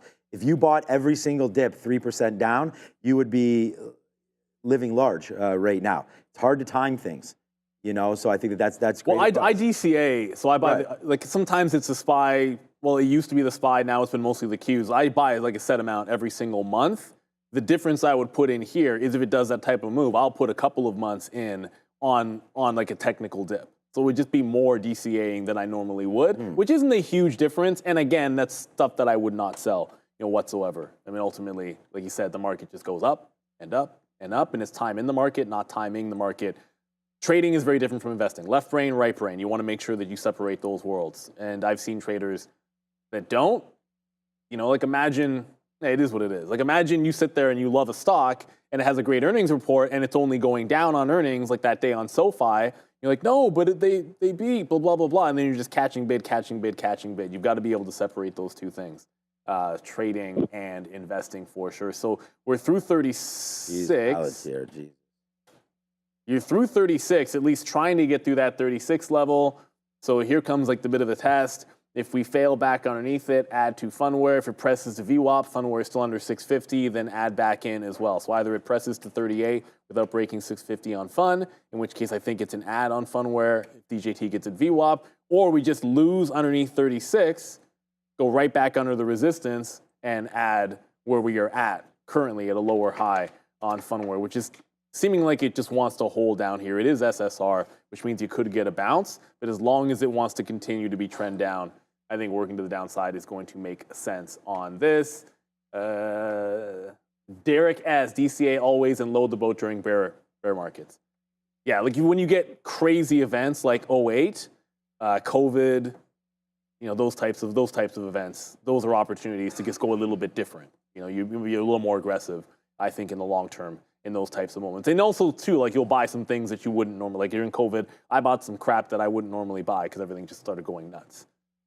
Because you got to sell positions. You're not going to have cash to buy anything, right? So you got to go in there and make some trades and sell as you get up to highs for if this crash is coming. Crash? Well, I mean, pullback. Well, you said 5 to 10%. I mean, if the market crashes 10%, that's going to be a crash, I think. But again, you know what? The thing about it is, got to have the cash. So right here, we just got out of Palantir. That's it. End of that story. $5 there. We're out of Palantir. It's probably going to rip up, but we are into the power hour right now. And honestly, I'm just trying to watch DJT now. That's the only position that I'm in. Probably the only position left for me to deal with here today will be this one. So, we got this fill, by the way, 34.50 right there. So we got a 35, then back in there at 34.50. That was this is a 1 minute chart. That was like 8 minutes ago, drips back into that level. We're still going to be here for this, so I feel pretty sort of confident in what we're doing here, but at the same time, it is a little bit like, I don't know, because I could see this happening both ways, right? Where we have, and again, thank you for all the comments in the chat about this short. Like, it means, I'm just trying to, like, you could be versatile this way, where you trade Palantir today, you trade IBIT, right, which is Bitcoin, you trade SMCI today, Boeing, and then now you just go over and trade like a meme stock. I don't really change. I try not to change who I am, the style of trading that we're doing, the honesty that I try to give to you guys every day about trading. And it's just like, these kind of trades can really make your day. Like, it really turned it on. How's it going, my guy? And it really, really, helped with some of the momentum there into the day and sort of just topping out the day. Instead of struggling and trying to sit in some other names, we'll go over to the names that are moving. We went over to DJT, and the reason why we went there was just because it came into these levels. I'm not sitting here doing anything with it. I'm waiting for it to come in. Once it comes in, we take the trade, it fails, and then we go short. And there's the downside move for Donald John Trump. We were $4 in the money. Now it continues. Well, we were 37, $5 or $6 in the money, took that profit, came back in, started to bleed a little bit lower. So we will watch this name and see where we can go with it. So just really, really happy with the executions that we've had today. We'll finish the day, hopefully at the high of the day for us. I do have an out. So I just took 2 more outs right there. My out right here, just to let everybody know, I think it's ridiculous to trade if you do not have stop orders. So that's for sure. But right into here, 38.50, if we break above that, peace, we're out of there for this trade. But now we only have about like that 6-7% left, maybe a little bit more on this trade as it comes back in for DJT. So here we go. It's coming to the downside. I'm going to sit in here and wait to see where we can get out again. My next bid is 35 flat or so. If we get that good, then maybe we can hold for 33s. And after that, I have 31. So we'll wait to see if we can get a little bit more to the downside right there. And we'll just chill out. SMCI, something to look at maybe into the close. I'm going to have another look. Yeah, remember, earnings at 4:20 for SMCI, call at 5 o'clock. So you want to stick around. I mean, the aftermarket show is always fire. We're going to have Brian Shannon on join Sean and Adara. But remember, that call, they've got some explaining to do 110% with SMCI. Jerry Bradley, I want to thank you for the super chat. And again, I'll tell you, I'm going to give you an answer here that, we're probably not going to like. How would companies view Trump's blanket tariffs if he wins? I don't know. That's a bit too broad of a question because, I mean, you have so many different sectors out there. And the other side of it is, okay, well, how specific are we getting with these tariffs? Right, like, are you talking about EV names? Are we talking about chip names? I think each one is going to be a little bit different, and I'm not going to pretend to be an expert on them. I only look at the price action. I think one of the things that I will be looking for specifically, one of the quote unquote, I mean, it's been bandied as a Trump stock at least a couple of times in here, and that's been Intel, like homegrown chip maker. I think off of the 50 in this $22 level for Intel, if regardless of the reaction after the election, this loses the bid under 22, I think that would be a really bad sign for them. Clearly, there's been a bunch of buying and accumulation at the $22 level on Intel going into the election.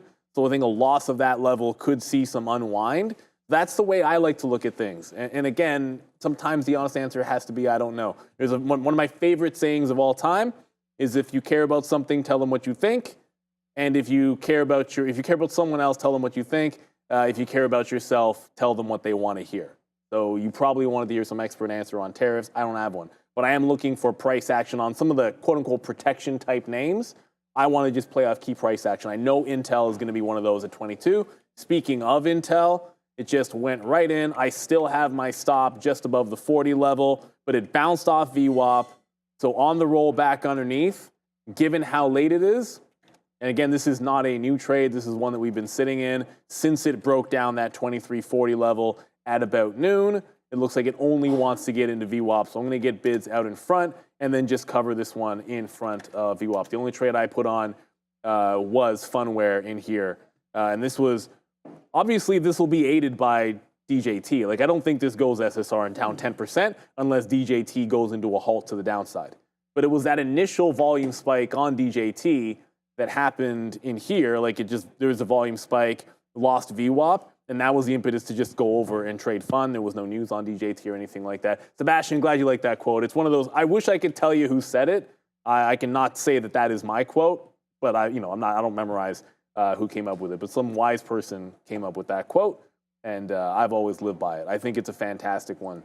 At the end of the day, you just want to try to keep it real. Yeah, keeping it real is what we're trying to do here, and we'll try to keep it more and more real for you. And let us know anything you guys want us to add to the show to help keep this real. We'll do it, and send them in to marketing@tradertv.live. Any suggestions anybody does have? What's up, Rohit, my guy? Can bull bear trap last more than 2 or 3 days? I've typically observed these traps occurring within a single day, for example, DJT at Neil. Okay, so Neil will go over there and talk about that as we'll continue to trade. All right, so DJT, we did get that bid down there at 35.15. So again, another $2 there. It's the same trade. We're not afraid to hold this. And I think that's part of it, right? Don't be afraid to get into names that you like and be able to hold them. All right, so there goes Apple right here, 223. It looks like it's trying to break a little bit lower. I don't know, into VWAP, into the 50 period, into the 200 period right there, looking like it wants to get a little bit lower for Apple. Again, up on the day, NASDAQ's up, but it is a little bit weaker.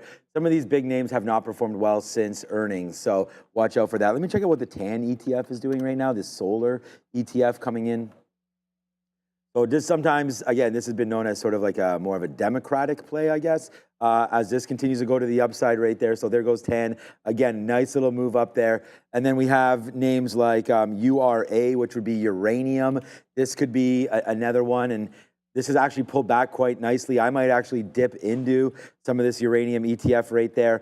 I liked it down here at 25. Thank you, Michael Noss, for the credit on that one, as he gave me the credit, but we did not take the trade. So thank you, Michael, for reminding me of that. The name that we are in, of course, is NewScale, as that continues to make money for me as well. NewScale, a good trade. But this is like one that I don't normally make, like other than like Palantir. Remember when I made this trade on NewScale, I said this is giving me Palantir-like vibes.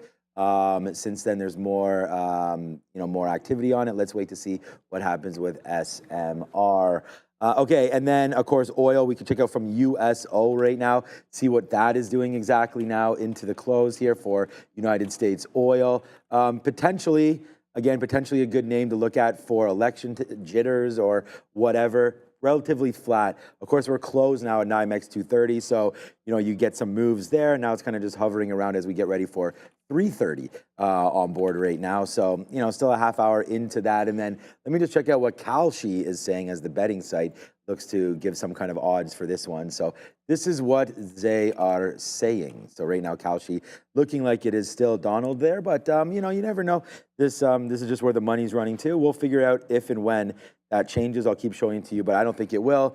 The first polls, I believe, open at 7 p.m. Eastern time, so you can definitely have a quick look there. I hope everybody did have the opportunity to vote. Of course, us here in Canada, I guess people had some jokes like, you don't have to be a U.S. citizen to vote. Some people vote 8, 9 times. And some people do that. And there will be some election fraud, most likely this time around. And I'm sure we have not heard the end of that one. So, okay, join me and Adara and I tonight for the recap show, which will be wicked awesome. And we'll go from there with SMCI and the other names that are reporting tonight. So we got, let me see what SMCI is doing right now. Let's just go on this one. Okay, so 27. So again, traded it well, made some money on it. Can't complain.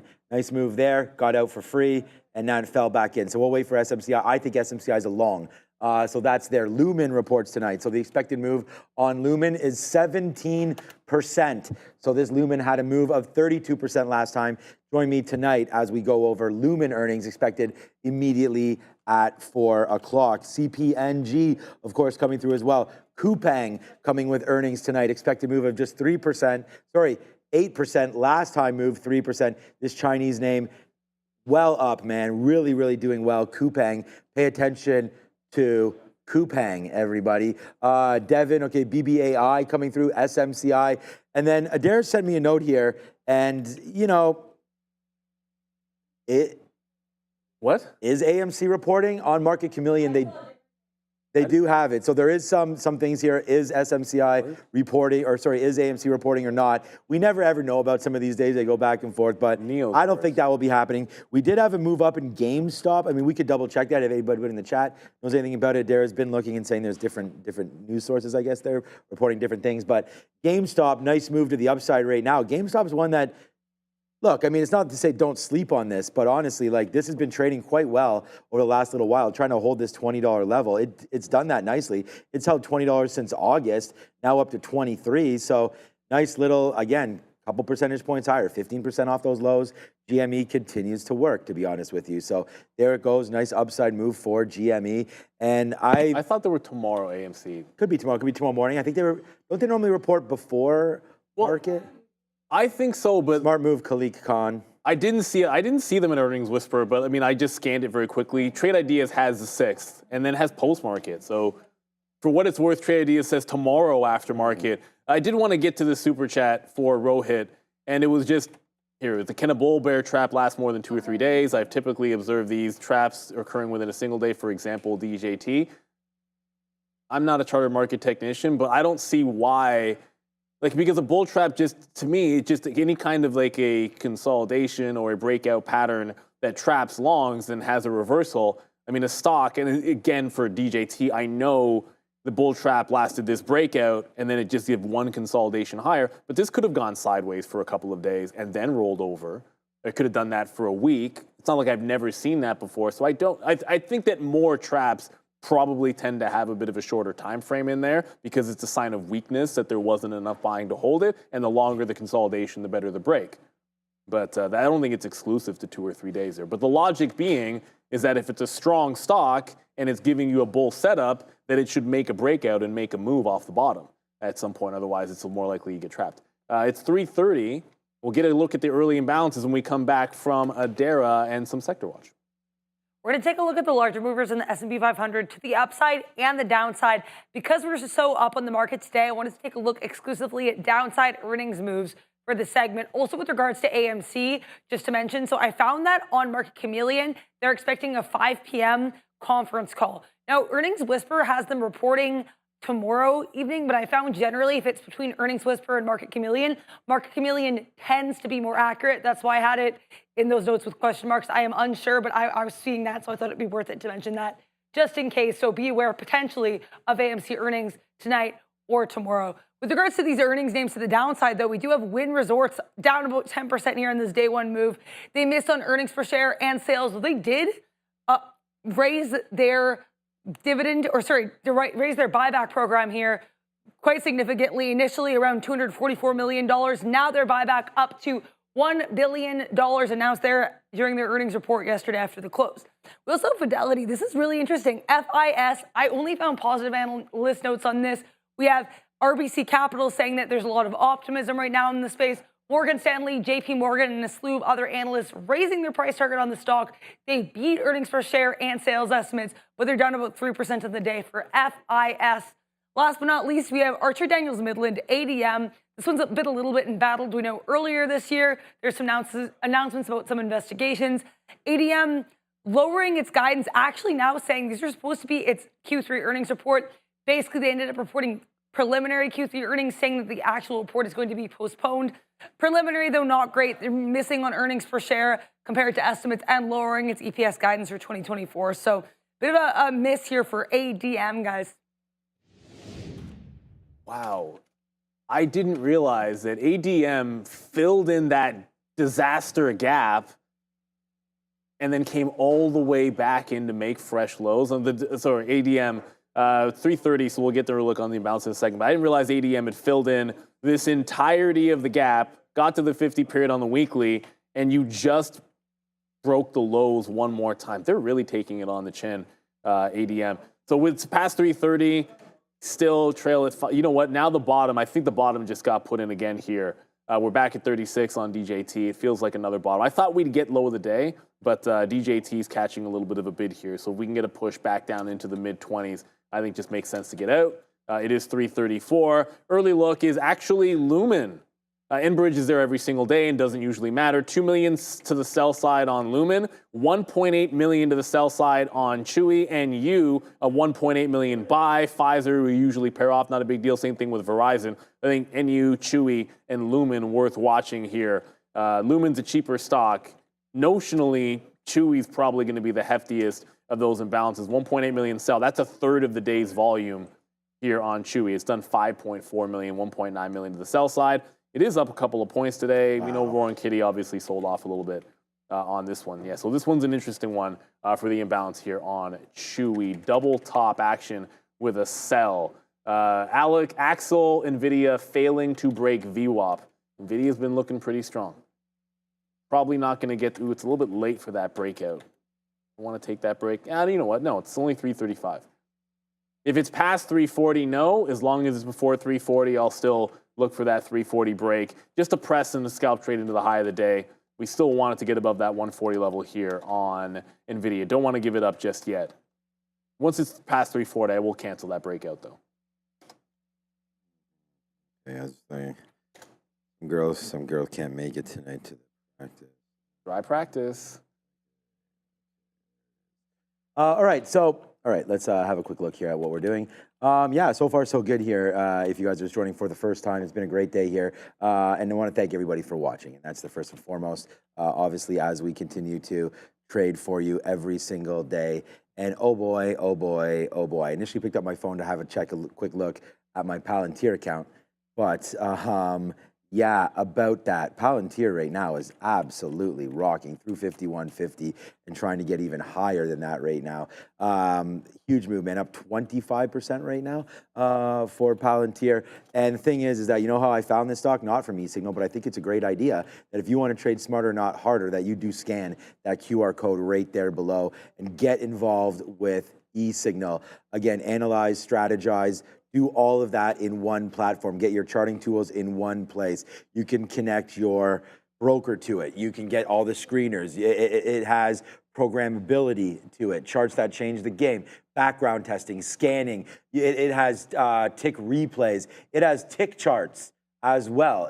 Everything you need all in one place. And then if you're looking for sort of, you know, these are the providers, this is ICE, provider of data. You're looking for real-time data, no better place to get it than eSignal. So make sure you do check that out, scan that QR code right there. I've been using them for, honestly, no one's paying me to say this, 22 plus years right there on eSignal. So continue to use it. I love the scanning capabilities. When I used to look back at charts and actually study them a little more in depth before I knew what was going on, you know, I used to do some tick replays and things like that. Now, candidly, I don't really do too much. Just looking at the charts, looking for the setups that I'm looking at, and that's why eSignal is great because you can also have the screeners, right? And so they can screen for your trading opportunities that you specifically mark down. So good opportunity there to trade with eSignal and figure that all out. So yeah, for now though, Palantir continues to do, you know, some fun things here, up to 51.50. We got out at 51.30. Our longs were down here at 40. We had 47s, so $5, and we take advantage of it, right? I mean, this is what's supposed to happen.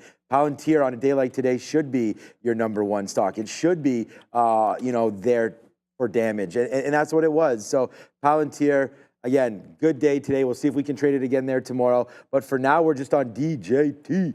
And right now, DJT is looking okay as we get back into $34 and we continue to hold this. We just took some out at 36. Now it's back down to 35. Let's put something halfway through. Let's put 33 and change. 33.51. Let's put another bid there as we remain super confident in our abilities here.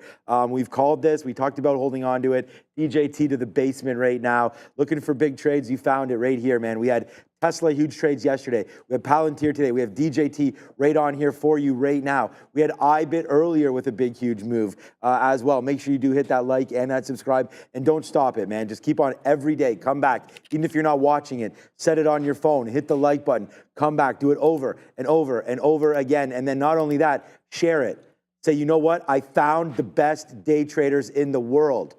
All right? There's that right here at TraderTV.live. And if they don't believe it, give the handles, go look at all the charts, come back here, and I'll just continue to prove it every single day. So here we go, DJT, we're on this, and we're gonna wait to see where it goes from here. So Tilray's moving. I mean, it wouldn't be surprised at all if some of the marijuana names started to move around a little bit here as we get ready for a potential, I guess, Harris government might be good. But there's CJC right now, nice move up here as we go. It's only flat on the day, so maybe— CJC's up. Yeah, maybe what's Tilray doing? Tilray right here. I mean, these stocks are just an absolute disaster. I'm still minus 90% on these, so hey, what's up? Because MSOS is... Yeah, well, but the thing about it is, I remember I talked about this.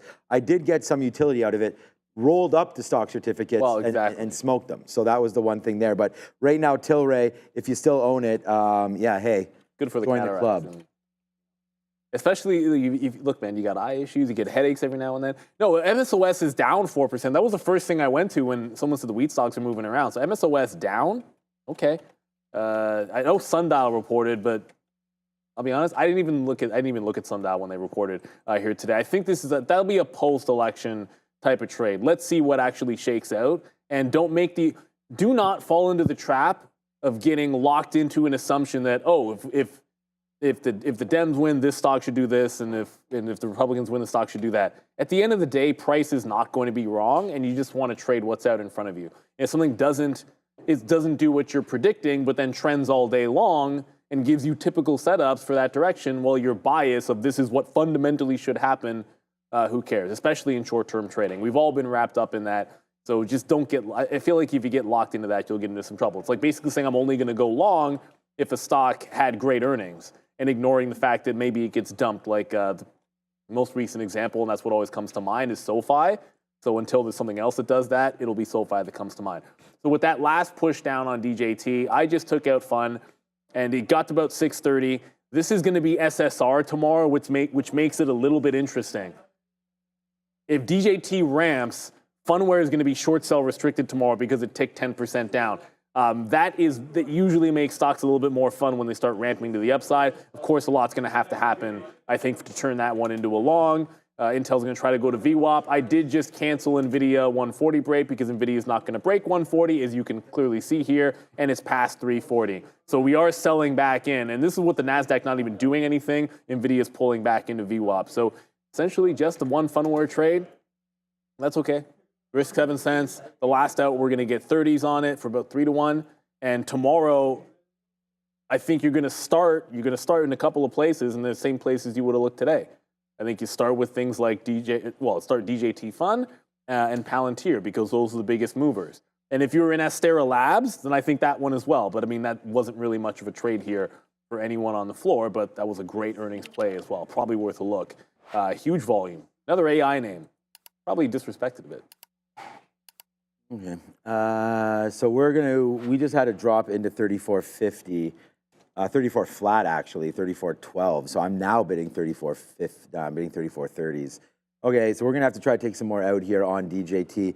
It's $3 in the money right now. So let's just do this. Just get people, I don't know if anyone's going to clubs tonight. You might be going to some bars. I was talking with some people actually over the weekend that go to bars and watch some of the, even here in Canada, of course, going to bars and watching the election and watch parties and things like that. So have fun tonight if you do that. Be safe with it, of course, and drive and drink and do all that stuff responsibly. All right, so 34.30 coming into play one more time here. Let's see if we can get that bid. Then we have another bid at 33.50, and then maybe into the close. Remember, we do have the imbalance locator that we have to deal with. This is going to be it's sort of by size right now. This is a NASDAQ stock, so it's not going to show up. So it's not going to show up on here. I mean, we just slapping ourselves there. Fine. 34.33s we just got there, bringing the register on $3.33. Okay, so Enbridge, there's Lumen. So we talked about Lumen coming through with earnings later on today. So that's something right there that's coming out. Chewy with a sell imbalance as well. So another name that's often talked about there, Chewy coming with a sell imbalance. So something to look at there. Pfizer, Verizon, Cleveland Cliffs. They reported last night, didn't they? Yeah. Yes. So right there, I don't know what they did, but it doesn't appear to be too much there for CLF, Toast. Yeah, not much. There's Palantir with a small buy there. Look at that, nice pullback right to where we got out, but whatever. We definitely did not hold it all the way up there, but we had like a very, very small percent, like probably under 1% left. We were just holding for fun. And we talked about that. So that's why we weren't too worried about it. But there goes Palantir with a buy imbalance there, but with a nice sell coming into the day. Enbridge is always there. Lumen's interesting because they do have that report coming in. If you're looking at a daily stock, nice move up for them. And again, I would say this would look like it's had its run into earnings. So for me, if you're in this name, and again, to each their own, you guys will be able to get in and out of the trades as you see fit. But I think this could possibly maybe sell off because it's up so high, but this is not one of those names that you're worried too much about that. The implied move in and around 17% for LUMN right there. All right, DJT again, 30, just to give you guys a trend, 33.50 is where we're waiting in case we do get that crack back lower. What's up, Adara? Apple pushing into intraday support here with a slight uptick in volume to the downside. That is AAPL. I was just hearing in my ear that apparently Apple is set to be the first company facing these fines here from the EU bloc, from their new digital act. So keep an eye on AAPL, potentially apparently facing some EU fines. When I hear more, I will let you know. All right, thank you. Well, it's a good thing they got the cash to pay it, and they got all the no, they don't get me wrong, but the day that they actually, these companies get fined a significant amount, I think will be a nice little turn of the tide. The other thing to keep in mind here is if Apple really has been sold by Warren Buffett because he's getting out in front of potential capital gains increases, then I think that's going to be a buying opportunity after that potentially takes effect. So you want to watch that. A little bit of a pullback, but market was pulling back anyways. So Apple into VWAP here does make some kind of a move. We got a super chat, and I didn't want to ignore it, but if you could hear, it was M1, and what do you think of APAP Therapeutic received FDA? I'm not familiar with the stock. I actually couldn't pull it up. Maybe, I don't know if it's either we don't have it on our platform or maybe the symbol, we could have typed it incorrectly. But I'm not familiar with the stock, but you can always put it in there and give us a bit of a look if you did type it incorrectly. But like I said, I'm not really familiar with it. Still just in one name from earlier. We're looking for VWAP on INTC. Looks like it was the right decision to get out of fund.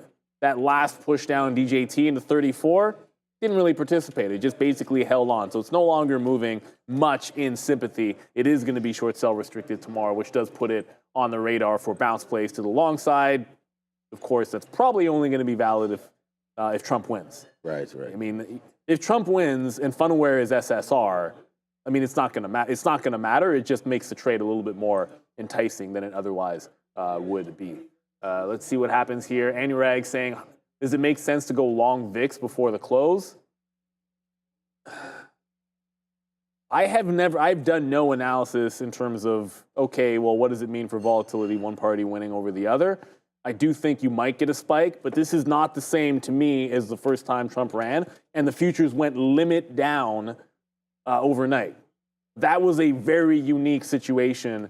Forget how many years ago, but obviously the first time that Trump ran, if you were watching the futures that night, it was crazy to go limit down during the election. Yeah, at that point, I think you would have wanted to go long VIX. Today, I don't think it's the same thing. I don't think it'll be quite as much chaos just for an overnight trade. I think tomorrow gets a little more exciting. Not that there won't be opportunities. All right. Yeah, I agree with all that, man. I mean, stay focused, stay into what you're looking for, because you could definitely get sort of taken off track there, right? I mean, stay with the trades that you want. And I think it's very, very easy to get unfocused, especially when tomorrow we're going to come in and this market could be absolutely wildfire. So be careful with all of that. All right, we just bounced off of our bid again, so it really went to 33.55s. Unfortunately, our bid, 33.51. So So we just miss it right there. But this could come out. Again, we're going to wait to see what this thing comes out as. If this comes out as a sell, then you could say see you later. We'll definitely get that fill there right now. Chewy's got 2 million or so, 2.7 now at the top of the order. So yeah, good look there for Chewy. Looks like that's going to be some downside pressure coming in on that name. So yeah, we're going to wait for that one and figure out where that's going. But Chewy rate, okay, here we go. Come on, DJT, bring this down. Remember, the NASDAQ imbalance is kind of what we're looking at, right? We're waiting to see where those NASDAQ imbalances will come from, and then that will give us an idea here with this trade on DJT. Oh, hang on. So, Chewy's supposed to be... is it a... Oh, yeah, that's right. It was an addition. Okay. So yeah, maybe temper the... look, Chewy's a big imbalance, but it's supposed to be, S&P 400 addition. So it's supposed to be a buy. Yeah, that's a no-fly zone. I'm not going to pay attention to that Chewy sell side. A flip trade could be good. Like if it goes from a big sell to a big buy, maybe there's an opportunity. But going to the S&P 400 is Chewy. I knew there was something I was missing about that Chewy. No, you want the imbalances to be in the direction of the expected action on an exchange and not the other way. Okay. So with only, yeah, exactly. So good look there. I'm glad we figured that out for Chewy. So that's why it is going that way. We'll have a look at that stock, see what does happen. Okay, here we go. My stop is still up the same. It's still at that 38 level. I don't expect it to get up to there for this name, but again, it'll be now P&L number 2 for me on the day, and hence P&L number 2 for the show. But here we go, 34. We'll wait for 34.50. 15 seconds coming in right now on that one. Yeah, guys, I mean, just stay in your zones. If you don't want to trade these imbalances, you do not have to. You're going to be coming out pretty hot right now in just a couple seconds. So here we go, 3, 2, and 1. Let's see what winds up happening now. Maybe it's a sell imbalance for DJT. Not moving too much. Chewy stays sell. We got to get rid of this. I'm going to have to go over to broker side and get rid of these all. I forgot to do that. All right, here it is right now. It's Intel with a sell. It's Meta with a buy. We can see if that's doing anything for these names right now. It's not doing anything for DJT. I don't even see it on here. So it's not a big deal. Nvidia's a buy. Lumen's a buy. Look at this for Meta. Nice little bump up there into 572.50. Right back there. Today's high now for Meta. So nice move there, obviously, as that comes back to the upside. But DJT kind of just hanging around. So let's take the opportunity now to get out of a piece. We'll get out of 25% of what we have left and just simply punch that out. If we get that 33.51, good on us. But at the end of the day, we are getting stopped out upside anyways. Big trade alert there for DJT. Let's just see if we can't get a little bit more on any of these names. But I only have the one position left. So if you guys are in any of it, hopefully these imbalances will help you out a little bit, but there isn't much on there. I mean, I don't know. I saw Nvidia. Nvidia was small and then paired way off. Nvidia paired off to 500,000 to the buy side. There was a spike on Nvidia. There was a spike, Sean already mentioned, on Meta. So Meta high of the day, volume spike on Nvidia, barely got it off of VWAP, but that imbalance was tiny and it got even smaller at the end there. There is a super chat, and thank you to Nick W. Appreciate you, Nick. Good to always see you. We appreciate all our viewers. Make sure you hit that like and subscribe. I mean, we try to engage as much as we can with the community in here, so you don't always have to send a super chat, although we appreciate it. Hit that sub, and then you can just jump in the chat, and you can tag us like Kling Daddy did just there. If you tag us, then it's easier for us to be able to spot that you're asking one of the two of us a question. Your thoughts on Massey or SNDX long swings? All we can ever do is go over the technicals. I don't know. I'm not going to make a wine joke for Massey, but that's the last time we talked about this stock. I know I made like a probably like a dad joke on the one side. No, but this one is technically looking pretty good.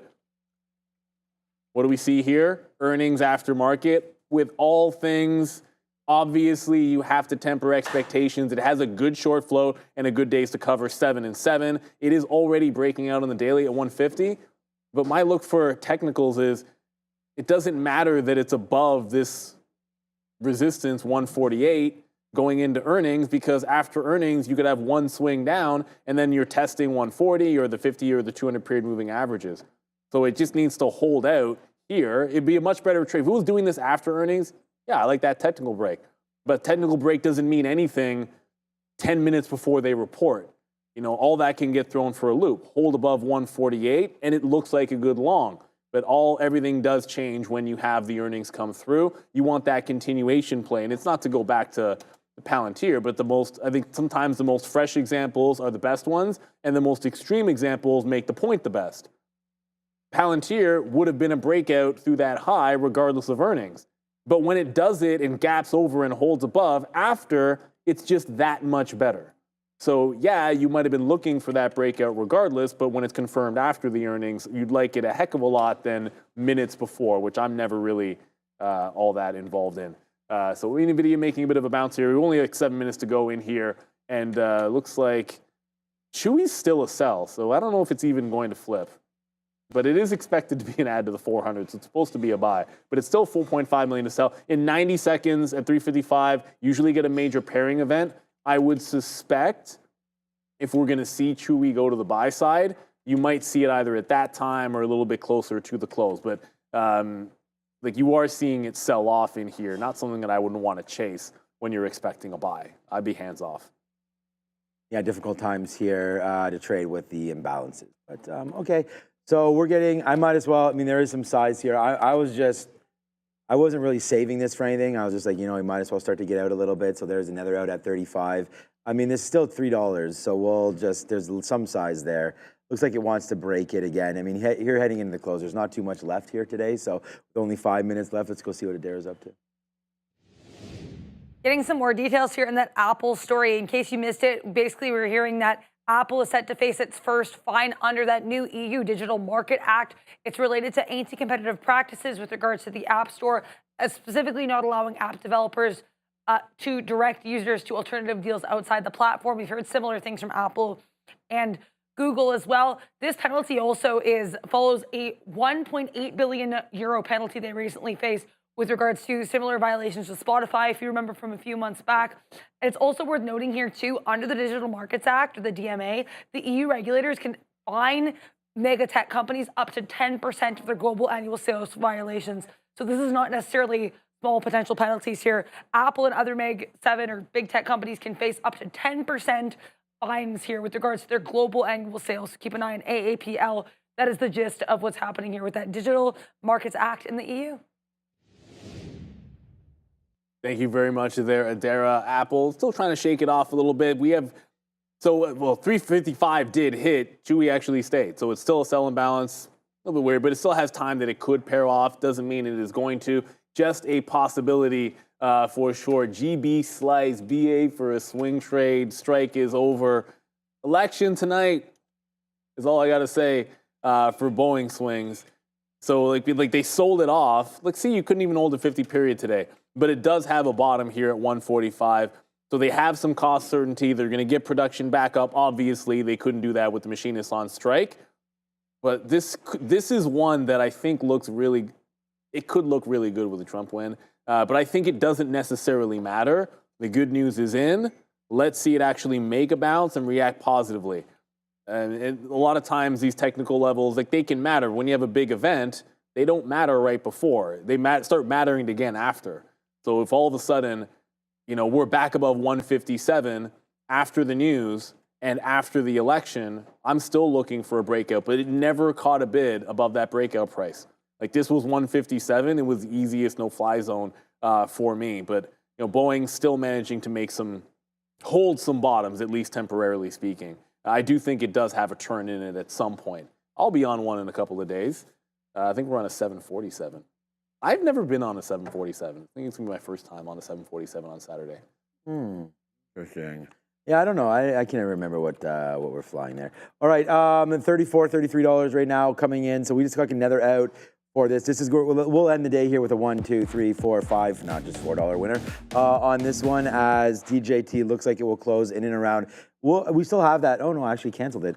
33.66. Let's put a bid right there for 33.66 and see if we can't get that $4 there to end the day. Just randomly picking that price, obviously, coming right back in. So again, big trade. And I don't know if any of you guys took my advice on SMCI, but if you did, money, right there, because SMCI right here is making you dance to the upside, closing near the highs. I said try to grab some calls. You guys even in the chat remember that Khalik Khan was like, I'm going to grab some calls. So hopefully you did there. And I don't know what you grabbed, but you can always get out of them. I mean, I guess right now it's getting close to the end of time. Right now I'm going to switch over there. We have 4 o'clock. We have a couple interesting numbers coming from Lumen. We talked about that a little bit as well. But there goes SMCI right there, back up to the upside. So it doesn't look like we're going to have too much to do here on DJT. We're still bidding a little bit lower. I mean, I could keep that order in there and see if we get filled at the end of the day, but we'll wait to see what happens here into the close. Hopefully it will come back down. A little bit of a wall there at 34.50. And as we go, just, hopefully everybody has a chance to get out there and vote and, let your vote count and make a difference, hopefully, in this election. So we'll see what winds up happening there. 34.50 coming through one more time here. So again, congratulations everybody that had some of these trades today. Big trade alert on the desk today was Palantir. Big trade obviously was DJT that we made with all of you. So hopefully you're able to have that as well. And then SMCI, we made a little bit of money on that one too at the end of the day. And then coming right up was IBIT. I mean, IBIT, turns out that we could have just held that, but IBIT, another huge one coming back in. So just letting everybody know that that's what we've been making money on today. I guess I'm just going to get out of this DJT as we only have 1 minute until the market does close. So here comes DJT, about to get out of it right now. Yeah, great look on DJT, and there's going to be more action. I actually suspect you might see in the aftermarket show, the market recap, some movement in said DJT. It's not just about earnings. Remember, earnings is going to move the market, no questions asked, but there is no bigger catalyst in the last couple of days in the election. So the election names Tesla, DJT, Funware are going to be in play. With only 30 seconds to go, it is time to get on over to what is going to be the last bell before, as Raheem pointed out to us, oddly enough, I guess it's going to be true before we get a new president of the United States. It'll be the last time we ring this bell underneath the current administration. But let's get on over. Get the camera off me. Get it on Adara. The bell brought to you by Firefly Neurosciences, revolutionizing brain health. Adara, ring it in 2 and 1. There you go. The next time we ring that bell, we're going to do it, and there is going to be a whole new outlook down south. Of course, we're in Canada for now. Look, you're going to get some earnings aftermarket. The big one, obviously, SMCI at 420. I think a lot of people are going to be looking toward that. Lumen as well. We're looking for a report from Lumen Technologies. They just had, the close just had a big volume, which you're going to expect. Lumen already moving around a bit. DJT, with that big flush, it's still doing solid volume aftermarket and still heading down. So you actually are seeing there's still decent volume. I'm watching the tape on this, and it's still looking absolutely intense. Big shout out to Fabian Ramino on 1s and 2s. Busy day we had today for sure. And a big shout out to the midday when you got Joe and Sharif trading some DJT, trading a lot of those low float names and trading some of those runners in the midday while still giving you guys lessons. Big shout out to them. Always want to thank our entire team. I don't want to forget Andre, who's been working on some great content. We'll have some stuff coming out on some technicals, RSI, and he's been putting that together. Big shout out to Brennan as well. So it was an absolute fun one, and the fun, pun absolutely intended, is not over just yet. I'm still just looking at, Lumen looks like it is out. Okay, so Lumen lost. So 13-cent loss versus a 9-cent loss on Lumen. So they've lost more than expected. It went down to 690 and now right back into 725. So first one out, Lumen with a miss, but it's getting right back to the tops. With that, let's get you guys to the desk. It's a market recap. Sean Adara, go get them. Hello, everyone. Welcome to the Market Recap Show. I am Adara. This is Sean, and we're going to give you guys lots of earnings. Lumen, I'm not seeing those numbers yet, but when we see them drop, we will let you know. We're expecting Coupang and Devon Energy there at 405, then BBAI. It's one of those Nvidia investment names at 415. Of course, SMCI at 420. How are you doing, Sean? I'm doing great. How are you doing? I'm doing great, thank you. For some reason, all this trade idea stuff all this layout was changed and everything over here, so I'm going to have to take a couple seconds to get this all loaded up. But yeah, what a very, very interesting day to come here. So go back over to Adara. I'm nowhere near being ready. Absolutely. So we're going to take a look here at SMCI, up about 7.5%. Escalating volume here as we headed into the close, starting at 345 and still continuing to increase. So right now we're kind of pushing into that 2850 area. Nice push higher. Let's see what happens here with SMCI. I'm going to pull up the Lumen chart, though, for the time being. I'm still not seeing those numbers, nor am I hearing them in my ear. But we just got a nice push there at SMCI, so keep an eye on that. Lumen nicely to the upside. Now, LUMN, this one has rallied in the past. We have, I believe, a bit of a short float here for LUMN as well. I'm seeing 7% short float, about a $7.6 billion market cap for this one, Lumen Technologies. I'm not seeing any of those earnings here yet, though. Still up about 10%. I'm seeing Chef Joe saying, watch SMCI go to 50, LOL. I mean, we'll wait and see, right? They had a big sell-off. I'm not sure if 50 could be in the cards, but we really do not know. They do have an expected move of a cool 25%, so anything can happen. This is their first post-split report as well, though I think that's really been overshadowed by all of the drama with their auditor quitting last week. That is for sure. How are you doing over there, Sean? We're doing fine. Yeah, thanks for covering there as we get logged in a little bit over here. But all right, end of the day though, I mean, I don't even like what sectors were red today. I'm having a problem finding any, so that might have been part of the problem why I thought maybe this layout wasn't working right now, because most sectors right here in the green today, we had like XLE to the downside, or sorry, XLE upside, but FANG down 2%. I don't know, nothing else. PPG over here, Lennar coming to the downside, but everything today looking very, very green as we get going back into the downside. Here's Nvidia, here's DJT. We will take into consideration what's going on here with these earnings. We will watch out for SMCI coming out very, very soon. There's DJT. There's the cover at the end of the day at $34. So that was a pretty good one there for DJT. All right, man, this is what's looking at right here. These are all the sectors, man. FXI. Oh boy, did we have that one today at 32.50. Nice little move upside there for XI today. SMCI right now is expecting 75 cents adjusted. We'll wait to see when that comes out. We're going to get rid of this little thing and put this into a 1-minute chart for everybody. I want to thank everybody for watching again today. What a huge day it was on the show, man. And wow, huge day with DJT out of nowhere at the end. Palantir with the big move today. Again, Palantir just shows up. They just say, hey, you want to doubt us? Then you're going to have a problem, because Palantir today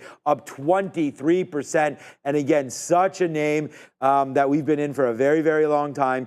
Huge bump up there today. I would say it's a little bit outsized of what we thought naturally. But yesterday, we liked this pullback into Palantir. Thought it was worth the buy. I feel like the same way on SMCI. I think it looks better for the upside. No one else really making any decisions on SMCI there. We had that at the end of the day, and we did not hold it on that breakthrough 27 as it came back in through 27. Able to make money on it, but SMCI right now, as we will wait out for that one. And then Lumen again. Did you? I just got those earnings. So let's just have a quick look to see what it's doing. So right now we like Lumen breaking through this $8, and I can see right now, bang, right there for Lumen as Lumen gets up to $8.21 right now. We do have Brian Shannon coming through today as well, so that should be big. So wait for him. Coupang out as well. CPNG, that's coming through. That's going to the downside as this Korean company starts to go down. So, oh, well, it shows a little American flag right here, but I'm pretty sure it's a Korean name. Korean. Nice move down there for Coupang. Daily chart looking real good for this name as it continues to go higher, Coupang, but doesn't look like that report will be too much interest right now. I'm trying to hear it in my ear, but let's go over to Lumen. And what do you have for that right now? Because L-U-M-N, Lumen right now up nicely, up 13% here, making a move, L-U-M-N. What do you got? Lumen up nicely in spite here of an EPS miss here. So they reported a loss of 13 cents per share. Analysts were looking for a 9-cent per share loss. However, they did beat here on sales, $3.221 billion versus $3.218 billion expected, and about a 7% short float for LUMN. Now, Coupang, I am not seeing how these numbers compare to overall analyst estimates, but based on the numbers I'm seeing, because it's always worth qualifying, sometimes different reporting metrics use different estimates. They reported net revenue here of $7.9 billion. This is apparently up 27% year over year. It's also above their expected revenue I'm seeing is $7.84 billion. So it looks like here they did beat on net revenue with a 27% year-over-year increase for Coupang. All right, with over 4,000 watching, I want to thank everybody for watching us here on Election Day. So thank you for that. Make sure you get in there. A lot of polls close at 8 p.m., so you're going to be right about that one. I believe the first ones are 7, so we'll have a quick look at DJT to see if anything does happen with that one. We were really, really fortunate today to get out of the way of DJT. So we were long here off this drop in, and we actually talked about that live on the show, where we wanted to buy this dip on DJT. We left it alone all day. But real traders don't sleep, Adara. They do not. You know? So we waited for it to come in. Oh, we try to sleep. You know what? Like, I can never sleep in hotel rooms. I can sleep anywhere. Yeah, it's like, I don't know why. It's like if I'm not in my own bed, I was like tossing and turning from like 1 to 4 a.m. or so on Saturday night. And I was like, for no reason, like crazy. I was like, isn't that the worst? Well, I know you I was gonna say struggle with sleeping anyways. I slept for 16 hours from Sunday to Monday. And I didn't eat. So like I really have Okay. Yeah. Yeah, but anyways, I don't know if any of you guys have that same problem, but I don't like. Anyways, okay. What I was getting at was we waited, right? You got to be patient. So we waited for DJT to come in into those days lows. And I'm going to zoom in a little bit here so you guys can see. This was the long, this green, and then that red, we got in and out real fast once that 38 was broken. We gave it down to 37.75. And when we saw that one, we just flipped our mind up. We said, okay, you're breaking these lows, right? So what we wanted to do was get short.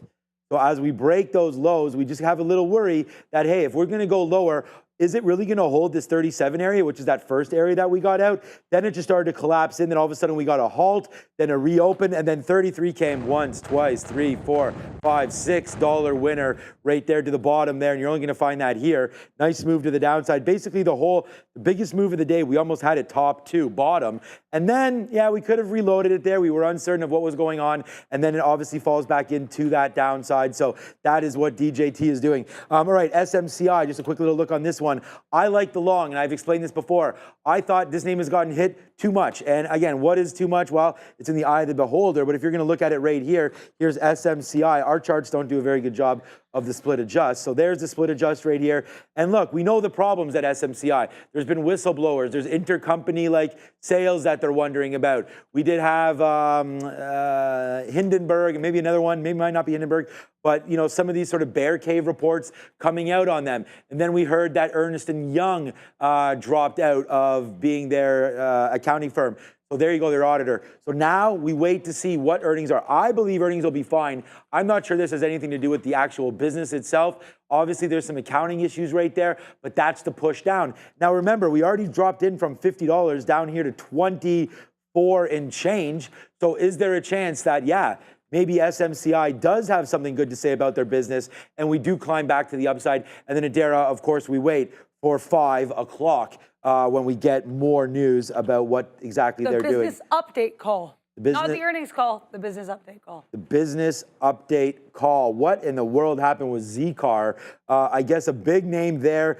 What? There must be a problem with this charting here because there's no way this was $650 back in January, and now we're at $16. But right now, up 400%. Okay, hold on a second.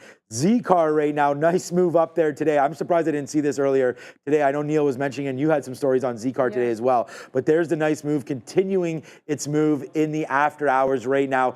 Zcar with the nice move up. I mean, look, I don't know what was up with China. We talked about China today and then having a little bit of a rally forward there as some of the Chinese governments are sort of looks into assessing exactly what this stimulus was all about. Yep. So that could be the move there for FXI. Let me see what's going on with Palantir here in the after hours. Nice move again, but kind of flat here as we go. So, I mean, just to look at a few other names, Adara, interrupt me if there's anything happening of importance. There is not. We will wait for SMCI. We heard 420 puff passes. We wait along for our friend Brian Shannon to come through. Okay, I mean, here's a broader look at all the stocks.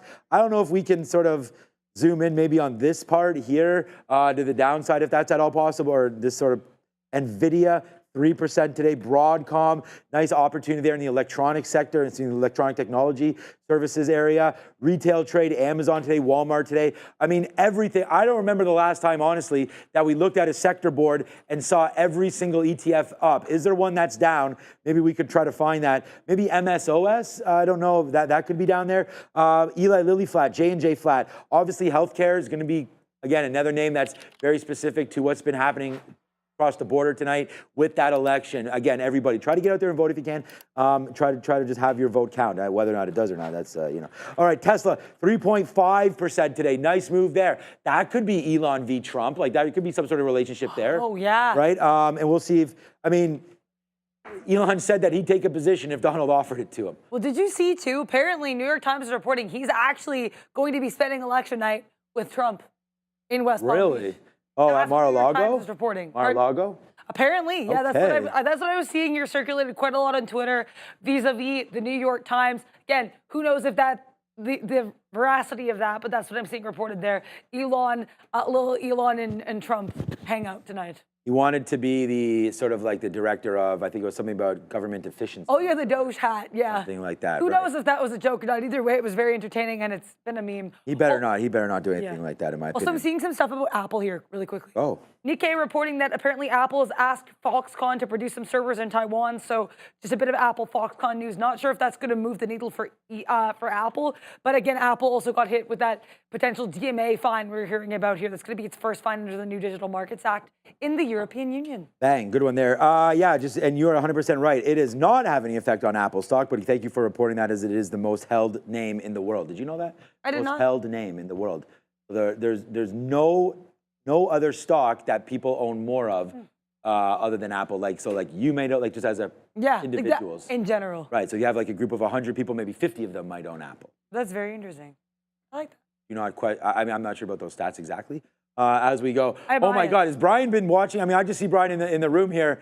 Pod might be a thing, you know what I mean, right here? So we're going to get ready to have Brian on very, very soon. Glad to have him back as we go. But you know what? Let's just look quickly here. And this is for the first time. So we work on a prop floor. Brian and I have talked about that. Brian's talked about it in his book, being on a prop floor, so on and so forth. So here we go. This is real trading. I'm going to click on here, compare your profits. So you can click on here if you are within real trading, and you could zoom in here and find out who the top 10 traders are. Now, this is from yesterday. Now, oh, wow, as you can see, maybe I can zoom in a little bit more here. Here we go. Top 10 P&L traders from yesterday. Actually a little light. So I feel like volume wasn't the greatest yesterday in the overall market. But you know what? I'm going to say a big shout out right here. When's the last time we saw like individual, well, let me make sure, top 10 traders today. Okay, yeah. So there it is. Hong Kong, 9,000. On Canada, 7. These are all US dollars. Amex, 4,000, 7,000, 4,700. 4,400 for NASDAQ, another Canadian name there. Someone traded both TSX and Zetra, so you can do that here at Real Trading. We actually just brought on board the Saudi Arabian market, now live for Real Trading today. And then someone rounded it off with only 3,000. So a little bit of a light day yesterday there for New York and NASDAQ coming out right there. So again, Amex, Toronto. The big one yesterday, Hong Kong. And we actually saw that. We saw a little bit of a bump up overnight in the Chinese market. So that's nice to see that. And thank you to Real Trade. Oh, I see SMCI going ham in the background. There it is. Oh, no. I said short, right? I said short. No, I thought long.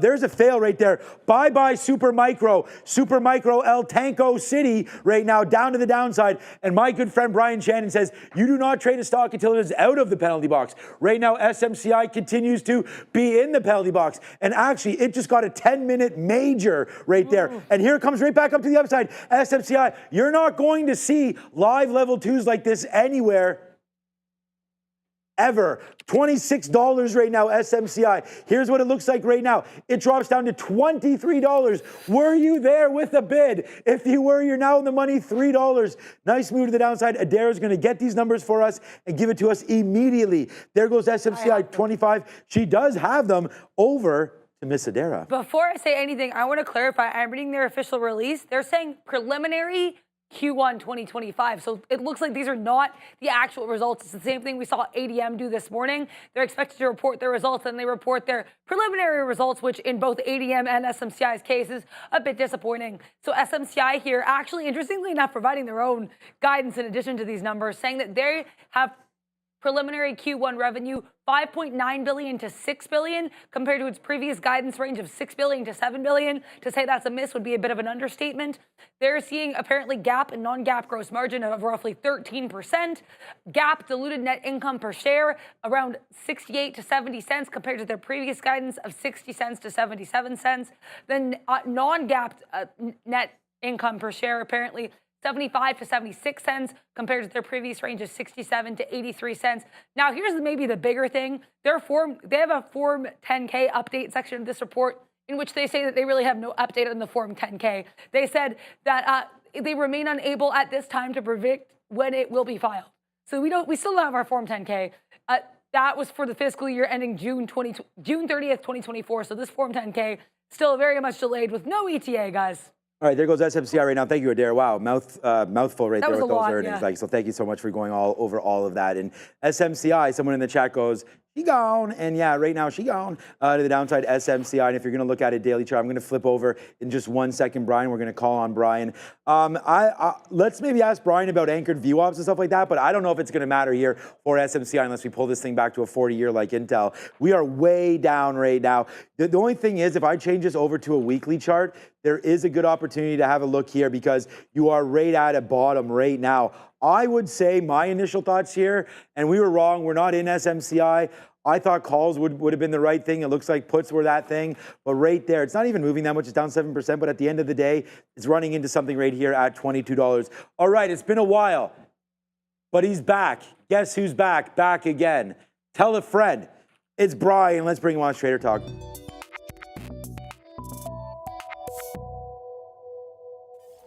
Mr. Shannon, how are you doing, my friend? John, I'm doing good. I missed you for the last couple of weeks. Thank you. I missed you likewise there as you went to I'm still jealous of that name, Stocktoberfest. Like, are you kidding me? What a fantastic name there. Hope you had a good time. And again, Brian Shannon here, maximum trading gains with anchored VWAP. So we'll talk about that. But wow, SMC.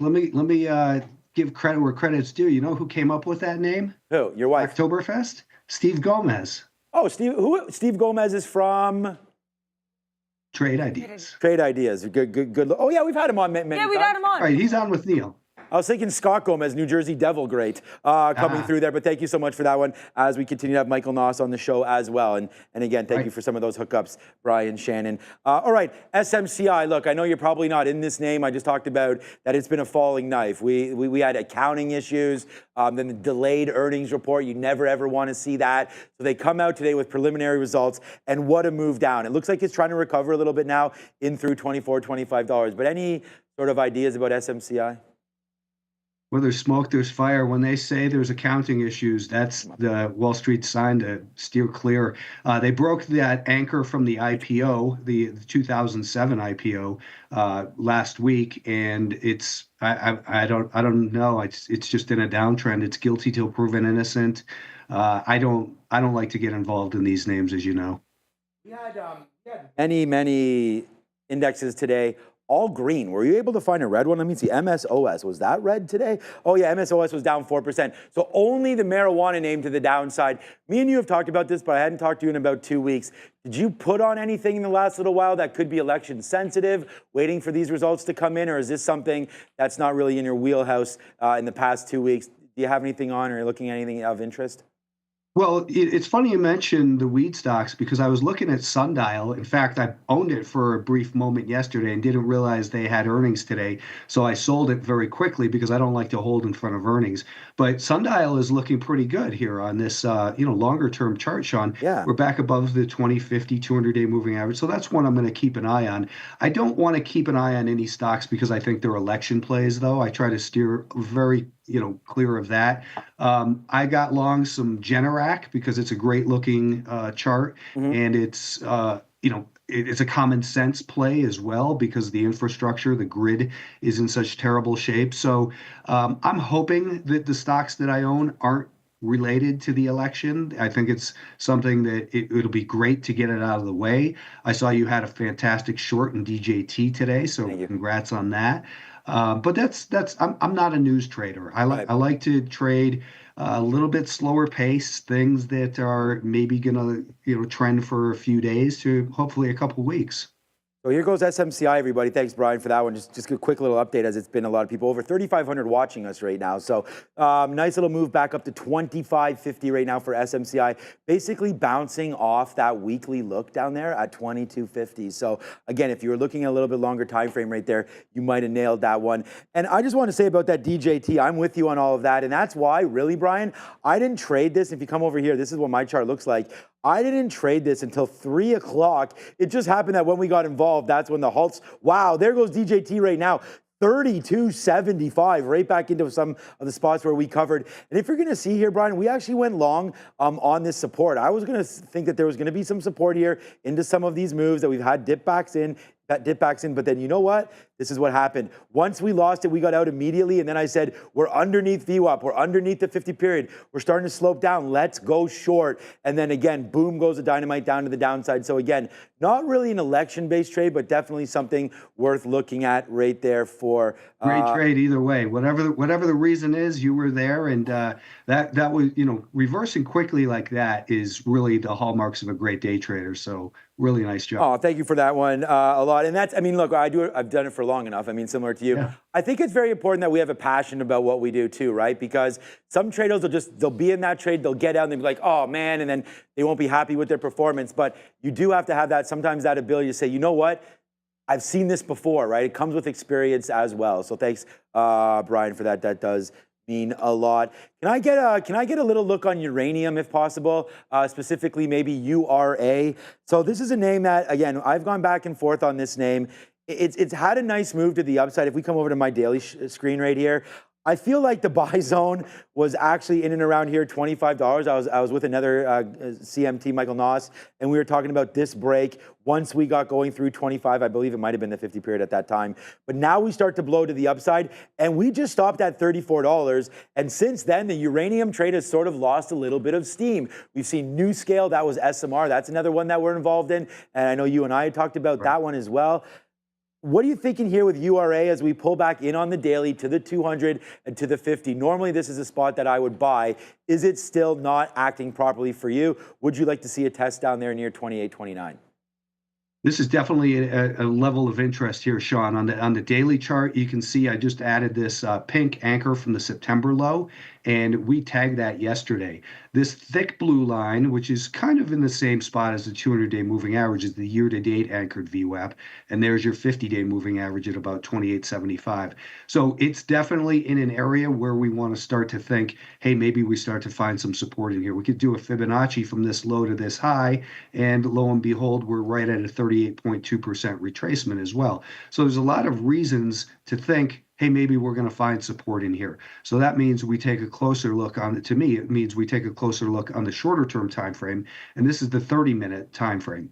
On here, I just added the anchor from that recent high, which is over here near 34. So we're below that. We hand it off from here, and now we're below the declining 5-day moving average, and here's where we were 5 days ago. So it tells me that if we were to kind of settle in like this in the next 2 to 3 days, that 5-day moving average flattens out as we get rid of this data, and then it starts to rally over here.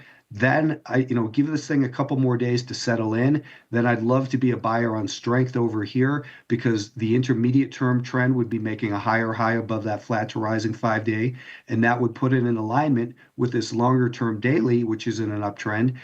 Get involved here, put a stop underneath whatever's the most recent relevant high or low, somewhere over in here, hopefully. And then I think you got a great looking candidate for a swing trade back to the upside towards that 31.5, 32 level to start out. Great little levels there, and thank you for breaking that down as more of us want to get into that mind of yours. Thank you so much for that one, Brian. And just quickly here, 25.50 SMCI now, guys, trying to make that move back up with still over 3,200 of you staying late with us. And Brian, look, man, I mean, thanks for the credit on reversing that position, but I'm here to talk about Pure Cycle with you. It was only 2 weeks ago that we talked about why are we in this name. You liked the business. You also liked the breakout. So, I mean, congratulations on that one. I'm not sure how it wound up ending for you, but I remember you talking about this name, $9.50, $10. If we come over to the screen, it looks like a perfect breakout. And man, did you nail that. It looks like it went 50%. And I know we never get the top, but that was a nice move up to $15.50, now pulling back just a little bit. Any update here? Anything you want to tell the viewers? Because I'm here to give you credit for this one. That's a great call, PCT. Thanks, Sean. I did. I had a little bit of stock in that, and I made more money actually with call options. I didn't hold it to the top, and I never do. But now we're in pullback mode again. So kind of the same story as URA is we've got a longer term uptrend. We can throw an anchor off of this low where the move began. You can see that we just touched it yesterday. So this is the zone we want to start to look for support again. The 5-day moving average is declining. This is where we were 5 days ago. So as we get rid of this data tomorrow, and let's say we, kind of do this, well, the 5-day moving average will continue to decline. And then on Thursday, if we do something like this, that 5-day moving average will start to flatten out and rise. And that will tell me the buyers are regaining control from this peak. I would expect a rally up towards the anchor from that recent high and then see how it behaves. And if it can continue to do this, then those shorts will continue to be in trouble. And hopefully it can be, continued upside momentum. But right now I'm in cash, waiting for cash regards to this stock, waiting for it to set up again. But I've definitely got an eye on it to go ring the register again in there. Thank you for being here with us, Brian. We actually have a question. Hey, Darren. Hi, good to see you. We have a question from the chat here, from Robert Vitale in the chat, asking what you think about SoFi, saying apparently the moving averages are rising and it looks as if it wants to break out on the weekly. What are your thoughts on SoFi's chart right now? I feel bad because I didn't mention this to my subscribers today, but I got involved in SoFi pretty early, so I have a very small piece left. I didn't want to be holding it, with the election and that, but it also came down to the anchor from the beginning of the most recent move. It settled in, it broke this little range and got above that higher high, made that higher high above the 5-day moving average today. It was really quick. My stop on the final third is going to be right here, but it's up and away. I didn't catch the name of the person. It looks like if it breaks past this level here, that you want to be careful with it, because a breakout beyond that high from 2023, people who are looking to either cover their short over there or to buy the breakout are clearly late. So I'm thinking it's getting a little bit stretched in here, and it probably is going to need to settle down a little bit before it can have a really stronger move. But hold on to what you've got. Set the stop where it makes sense to you. I would say worst case stop would be underneath yesterday's low right here, but it's definitely got that strong momentum. They had earnings. It's got a short position in it. So the recipe is there for continued upside. I feel like right now, Brian, with every stock, it just seems like that word that you use there, momentum, is just so important. Like some of these stocks, they just don't stop. I mean, and again, a fan favorite, a crowd favorite of ours reported huge today. I'm not sure you've been following a name that I hold near and dear to my heart, but it's Palantir. I mean, Palantir today up in 23%. I mean, that name just continues to climb higher. You and I talked about this on its inclusion into the S&P 500 on 5, 6, 7, now 8 straight EBITDA quarters, guiding higher. Alex Karp, again, I love founder-led companies. He's still there, right? Another example of that, Elon Musk. We had Peter Thiel running with PayPal for a while, but I still like Palantir coming through right now. I think it's way overextended. I mean, I don't think that anyone's going to put, some people might put buy ratings on it, but I think for us, technically, Palantir just on an island up by itself right now. So so my question to you is a very specific one right here, because I own the stock and I did sell some today, sub $50. What do we do when we get this island gap like this? Like you've told me when there's a gap, play back to VWAP, obviously on a daily chart. I don't know if that works for a daily chart, maybe it does. But I just feel like you're up on an island up here near $50. And quite frankly, I don't know where to put a stop if we want to go long now. So with your experience, what does it look like when a relatively strong stock that there's a lot of traders in it did over 200 million shares today, Brian? Its biggest single day move, Palantir today, up on an island. What are we doing with this name? Well, it's, people will call it an island reversal if it does something like this and then gaps lower again, leaving an island up there with no land in between, basically. Right now, it's just a strong gap that is holding above the volume weighted average price from it. So all of the buyers who piled in and chased it today are in a winning position. Anyone who is short selling today on average is losing unless you sold it right there at the very end of the day. So the momentum remains strong, Sean. It's innocent until proven guilty. This is the opposite of SMCI. This is the stock you want to hold. It's the stock you want to keep raising your stop up under. And most important, I think, is what you want to recognize is stocks like this, that when they begin their moves, this is when that move began. That's when it went to a stage 2 uptrend.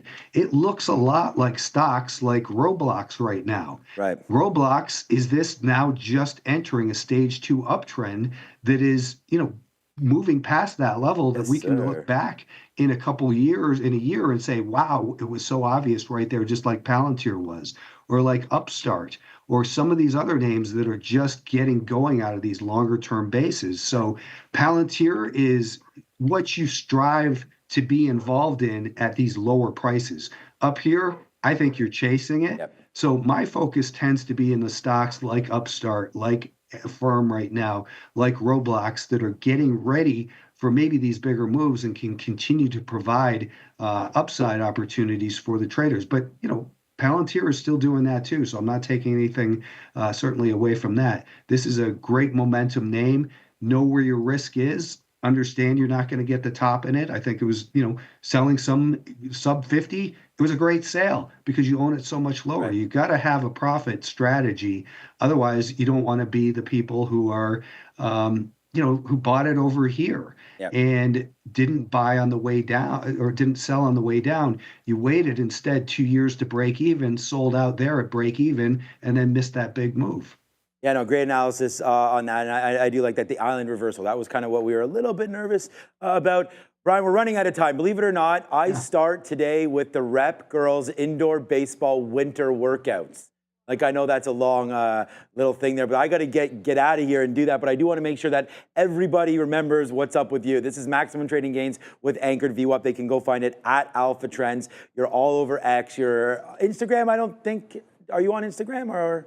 Yeah, I am, but it's... Yeah, but no, whatever. We'll find you on X and go to Alpha Trends as well, alphatrends.net right there. So I want to ask you about some more names. We're going to have to do it next time as we have to wrap it up. So Brian, thank you so much for joining us here on a busy election day with lots of names that we covered. Congratulations on that PCT and some of those other calls right there. Next time I want to talk about crypto. I want to talk about everything. And I can't. We could go on forever, Brian. I want to thank you one more time. That's Brian Shannon. Go check him out. Thank you, Brian. Good night. Thanks, everybody. Ciao, my friend. Thank you, Brian. All right, you're now rocking with the best of us. It's Adara and I, and guess what time it is? It is the original one, often imitated, never duplicated. It's the roll call, so let's just see who's still here with us. Look, right now we have SMCI at the top left right now. It's $25. So SMCI continues to make that move down. But guys, girls, traders, guess what? I like that 22 level. We already showed that to you on the weekly. Who's still here? Let's hit the board and go find out right now. Thank you so much to Random Oddities. It's good. Yeah, oddities are good, especially when they're random. What's up to Henry Chung? Take Profit Tom is here. Northwestern Canopy Development. You're going to develop something, develop it in the Northwest. You know what I mean? And make sure it's a canopy. Both. Rich Naples, thank you so much right there. Good pizza. JD Roarin, LBM Photos. Michelle Meir, one of the OGs is here as well. Mo is here. Bears vs. Bulls is in the building. Go vote, everybody. Wall Street only. Take Profit, Tom. B Balling is here. Pitchbull, hey, what's up to Pitchbull? Anurag, I remember you. You've been here for a while. Ozan, I don't have the cow, but we've got the cow hat on right now. What's up to Ozan? Bonita, why not? Pass Overdose. Adrian, Bongzilla, Robert Vital. Trade Forever. You've been here forever as well. Pineapple Undies, we've talked about that. Just don't wear spike side in. No, spike side out. Yeah, that'd be... Pineapples. Right there. Okay, Ed Clark, Silverado, Michelle Moore, everybody's there. Thank you so much. We got to get out of here. Bezos selling more shares. That's just coming through right now. Bezos selling more shares. Yes. Come on, I'm trying to close this show out. Now you've got me looking at more stocks. AMZN. Let's go over. 213.8 million worth of shares, apparently. 213.8 million worth of shares for Bezos. And what a surprise, up there at 199. Stock not doing anything, but hey, Jeff, sell them, baby. Oh, boy. Once you're done, we're there to buy them all up. Thank you so much. Have a great day. Go vote if you haven't. That's Adara on that side. I'm Sean on this side. No matter what side you're on, we're back tomorrow. Thank you, Ramin, and we will see everybody then. Good show, Adara. Let's go. Ciao. See you, everybody.